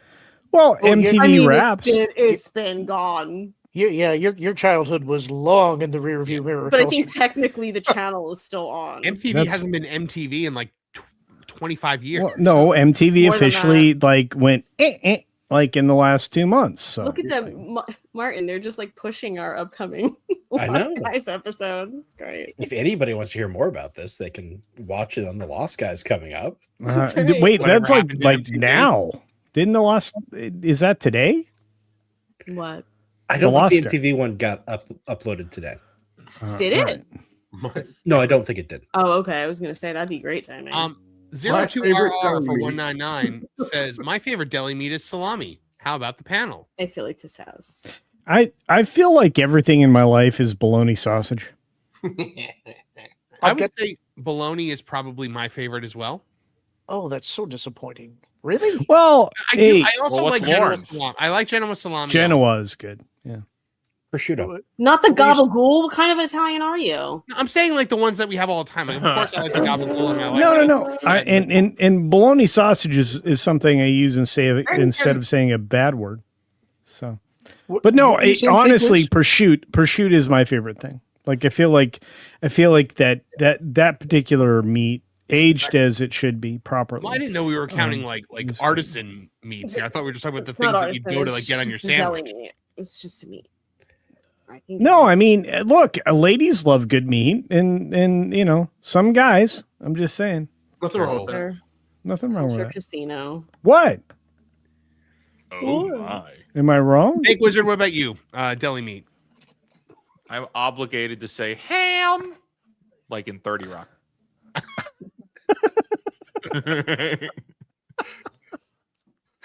Kevin Apollo. Take the feed, Marv. Take the feed. What? I didn't even hear that. He said the feet. The feet. You Uh, know, Lorn- look, the oldest joke in the world is, "Hey, ladies, I'm carrying a foot long." You may not measure that long, but it sure Guys, smells like feet. I'm gonna be really honest right now. I have no idea what's happening on the stream. I'm sorry. I'm just I sitting apologize. here. I apologize. No, you don't have to apologize. You could say something. Eat fresh. Oh I no! missed the $5 foot long. They took it away. And the world goodness. hasn't been the same. Okay, so do you $5 feel like footlong Keith? went away and the dollar menu went away? Suddenly, Well, the Keith, entire world- Keith Oberman killed the $5 foot long. Let's just be honest about it. I didn't know that. I thought Eat fresh. I am okay not knowing anymore. Look, it live. wasn't. His campaign was like, eat something, right? I do remember. Wasn't that KFC or? I don't care. Okay.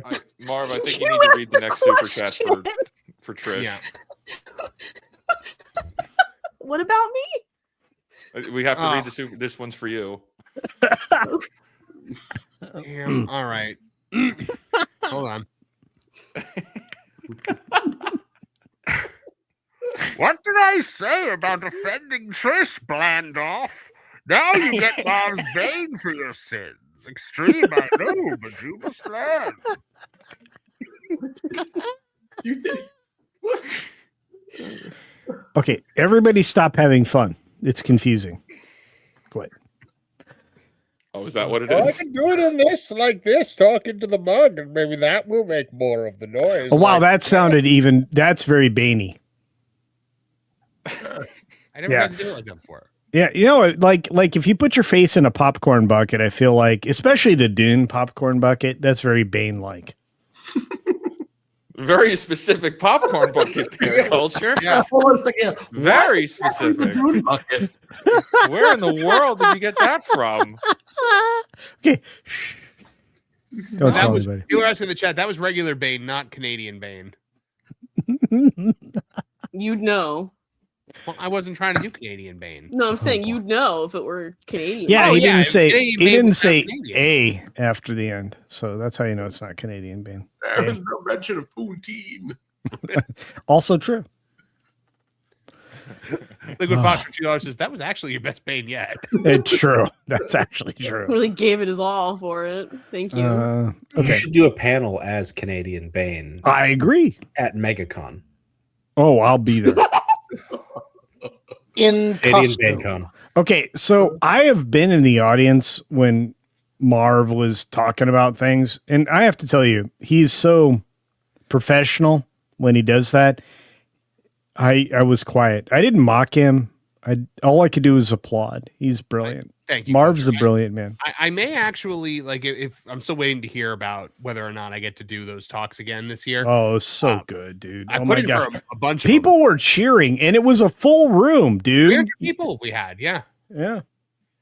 It was, so it's funny. We were at the Geeks and Gamers meetup later that night, and some guy walks up to me and he goes, "Hey man, I love your stuff." And I was like, "What?" Because like I wasn't on camera yet. Which And stuff? Yeah. I was like, "How does this guy know who I am?" He- Apparently, he knew me from my talk. Yeah. So I was like, oh, that's what you're talking. That's cool. Okay. No, but and that's the cool thing for you, right? Is at the time you weren't on camera, but you made an impression on a lot of people that day. I hope you know that it was legitimate audience reaction. Yeah, if we do it again this year, it will be that same one I did last year, plus a couple of other ones that I put in for. So fingers crossed that it works out and we get to do it. Because if we do, I am pondering the idea of actually letting the audience know, so that if they're at Mega. Well, we're getting everything, all the ducks in the row. Our travel thing will be set, and we'll be seeing you at MegaCon. So I'm excited for that. MegaCon's gonna be fun. Like literally, and I better get real sushi this time, or I will be angry. No, trust me, I've got a good spot. It is approved by my wife. So wait, Asian approved? Like it is Asian wife approved. Okay, all right, fair enough. So yeah. Yeah. Because she was the one that warned me when you and Jonas chose the last one. And that's the place with the bad tuna. And look, I wasn't going to eat the tuna, but I feel like there was a third party involved in the tuna. It was a third party. His name was Jonas J. Campbell. Oh, okay. I purposely ordered it because I said how bad it was. I was trying not to under the bus throw anybody, but that's okay. You just throw that name Who made out that there. mistake? I like Jonas, but anyway, no, the boss now will be together this time, so watch out, because she's the smart person who, doesn't create chaos. It'll be good. It'll be good.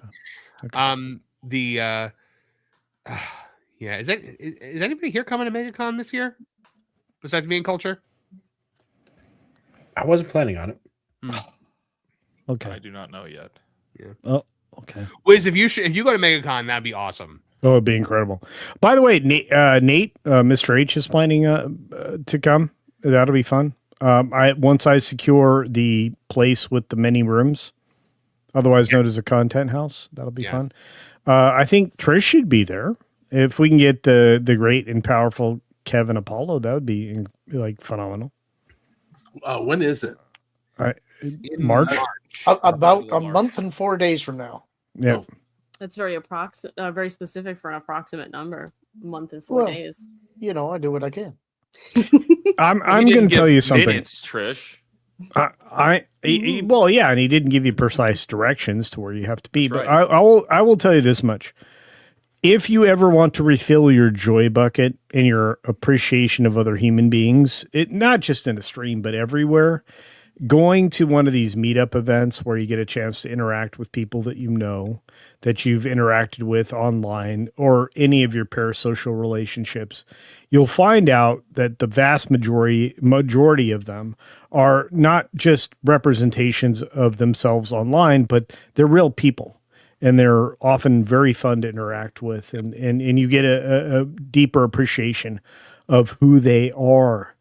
It's why I do it. Like I have a certain level of persona, like when I'm purely chaos, like on this show, but when, in real life, I'm a joy to be around. Ask Marvin. That's beautifully said, but I have to ask: is the joy bucket the same as the Dune popcorn bucket? No, very different. Very, very different. Very, very different. No, it's just, and the reason I say it that way is because in your life you have a series of things to fill, and your joy bucket might be the most important thing. It's the thing that helps you recover from everyday life, and if you have an opportunity to fill that thing up once or twice a year, you should probably do that. And if that means going to church, if that means going to one of these types of events, if that means interacting with people you truly enjoy, you should do it. Every opportunity you can. Life is very short. Believe me, mine was almost very short. And I will tell you, Go ahead. People that he interacted with, that EMT team, they will never forget the experience. They won't. They got to know the real Culture Casino, and it will make an impression on their body armor for the rest of their lives. I feel very badly. These hands. I feel very badly, but it's the truth. Look, it is. And you can certainly joke about it, and I appreciate that, Lorn, for what it is, especially because of in light of the great music video created by WDW Pro. But I'll just say this, as a very faithful man, I will tell you that any opportunity you have to genuinely interact with the people you enjoy is one that you can't take lightly. You should participate and enjoy that in every way you possibly can, as often as you can. And that goes the same for family members, your spouse, your children. You need to take every moment of that joy, whatever you can make of it. So anyway, there's that. Yep. Well said, Culture. Very well said. All right, Lorn, I know you've got to head out, and I believe we are about out of time. So, Lorn, tell the folks where they can find more about you and what you're up to and what you're doing on Lorn and Apollo this Friday night. We're going to be resuming our movies from the 90s series, and tomorrow night will be the year 1993. So everybody needs to give me their lists before showtime tomorrow night, and I hope I'll see all you guys there. All right. Thank you very much, Lorn. You can duck out if you need to. Fake Wizard, guys, if you have not yet joined the empire of Fake Wizard, the 70,000 strong army of fake wizards out there. Going by the second. Do you guys see that counter? It's amazing. That is how it looks on some days. Yeah. Fake Wizard, tell folks about your channel and where they can find it, as if they don't already know. I am a fake wizard. Normally I'm on camera, but funny enough, I wasn't planning on being on stream tonight.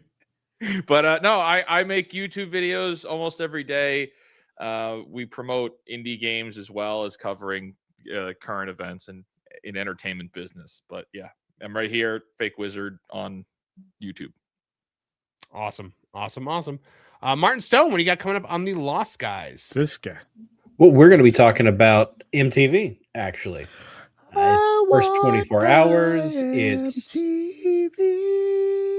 rise in popularity, its cultural dominance, and then its decline. But we had a lot of fun talking about it. We got to revisit some of our favorite acts from that era, and gave Kurt Loder his due. Yep. Gave him his flowers. Hey, yeah, and pretty soon you should probably load up on the flowers for Kurt Cobain as the case is reopened. So that'll be fun. I did see that. Finally. That, yeah. I've been saying this since I was 17. I feel like there wasn't a lot of love in that relationship with Courtney Love. Kevin Apollo, what's going on over at the House of Apollo this week? I think Dave Grohl did it, but that's some story for another time. Whoa! That's only because when they take off the Dave Grohl makeup, he looks like he does in the Epic video, the tribute video. He looks like Gavin Newsom. All right, what's going on over, guys? If you're not yet subscribed to the House of Apollo, you got to get over there. Have you crossed the 500 yet, Kev? No, not yet. But I'm assuming that's because I was, should make some content. It's helpful. I didn't have time to make anything last week. Oh, but yeah. one thing I did film my microphone, it just sounded like I was speaking from the depths of hell. So, well, it works. I mean, look at what Bane was able to do. Speaking into a Dune popcorn bucket. He should be fine. That sounded more like the Swedish chef. Stop the Academy to make you want to explode Gotham. You're more schmear, more deep, pretty. Pork. Guys, the House of Apollo is linked in the description. Go check it out. Click the link. Subscribe over there to see what Kev's got cooking over there. If you want to follow Culture Casino, you should really ask yourself why after tonight. But if you are insisting on it, then Culture, tell folks where they can find you.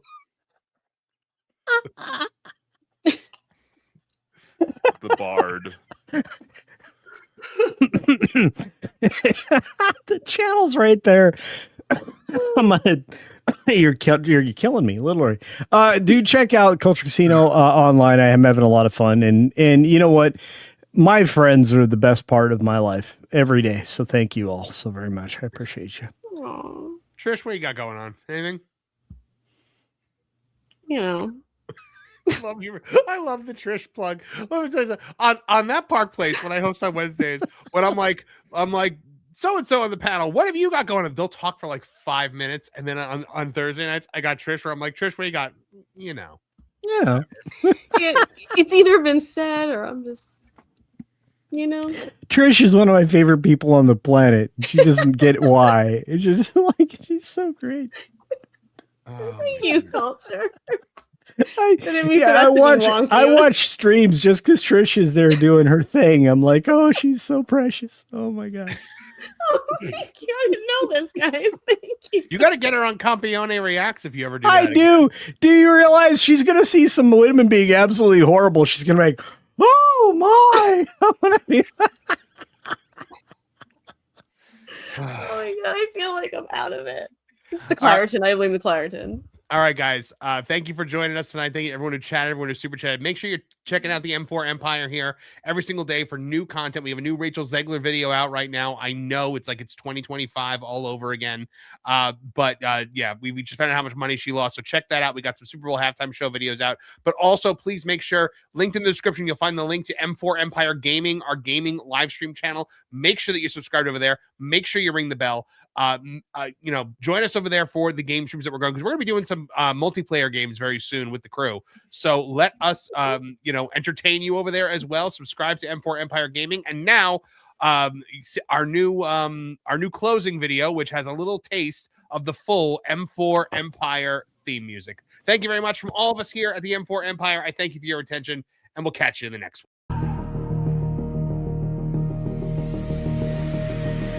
They said we'd never last, just a moment, just a flash. But empires aren't built overnight, they're forged in war and lit by fight. Every stream, every show, every voice that shows to grow. This isn't just a brand on air, it's a movement rising everywhere.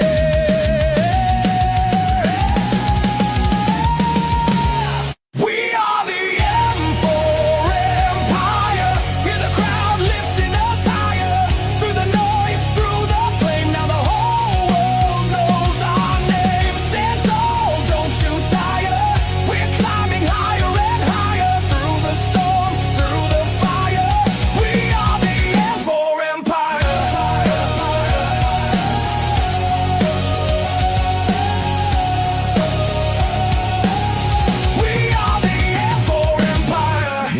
but the signal stays echoing loud through endless waves.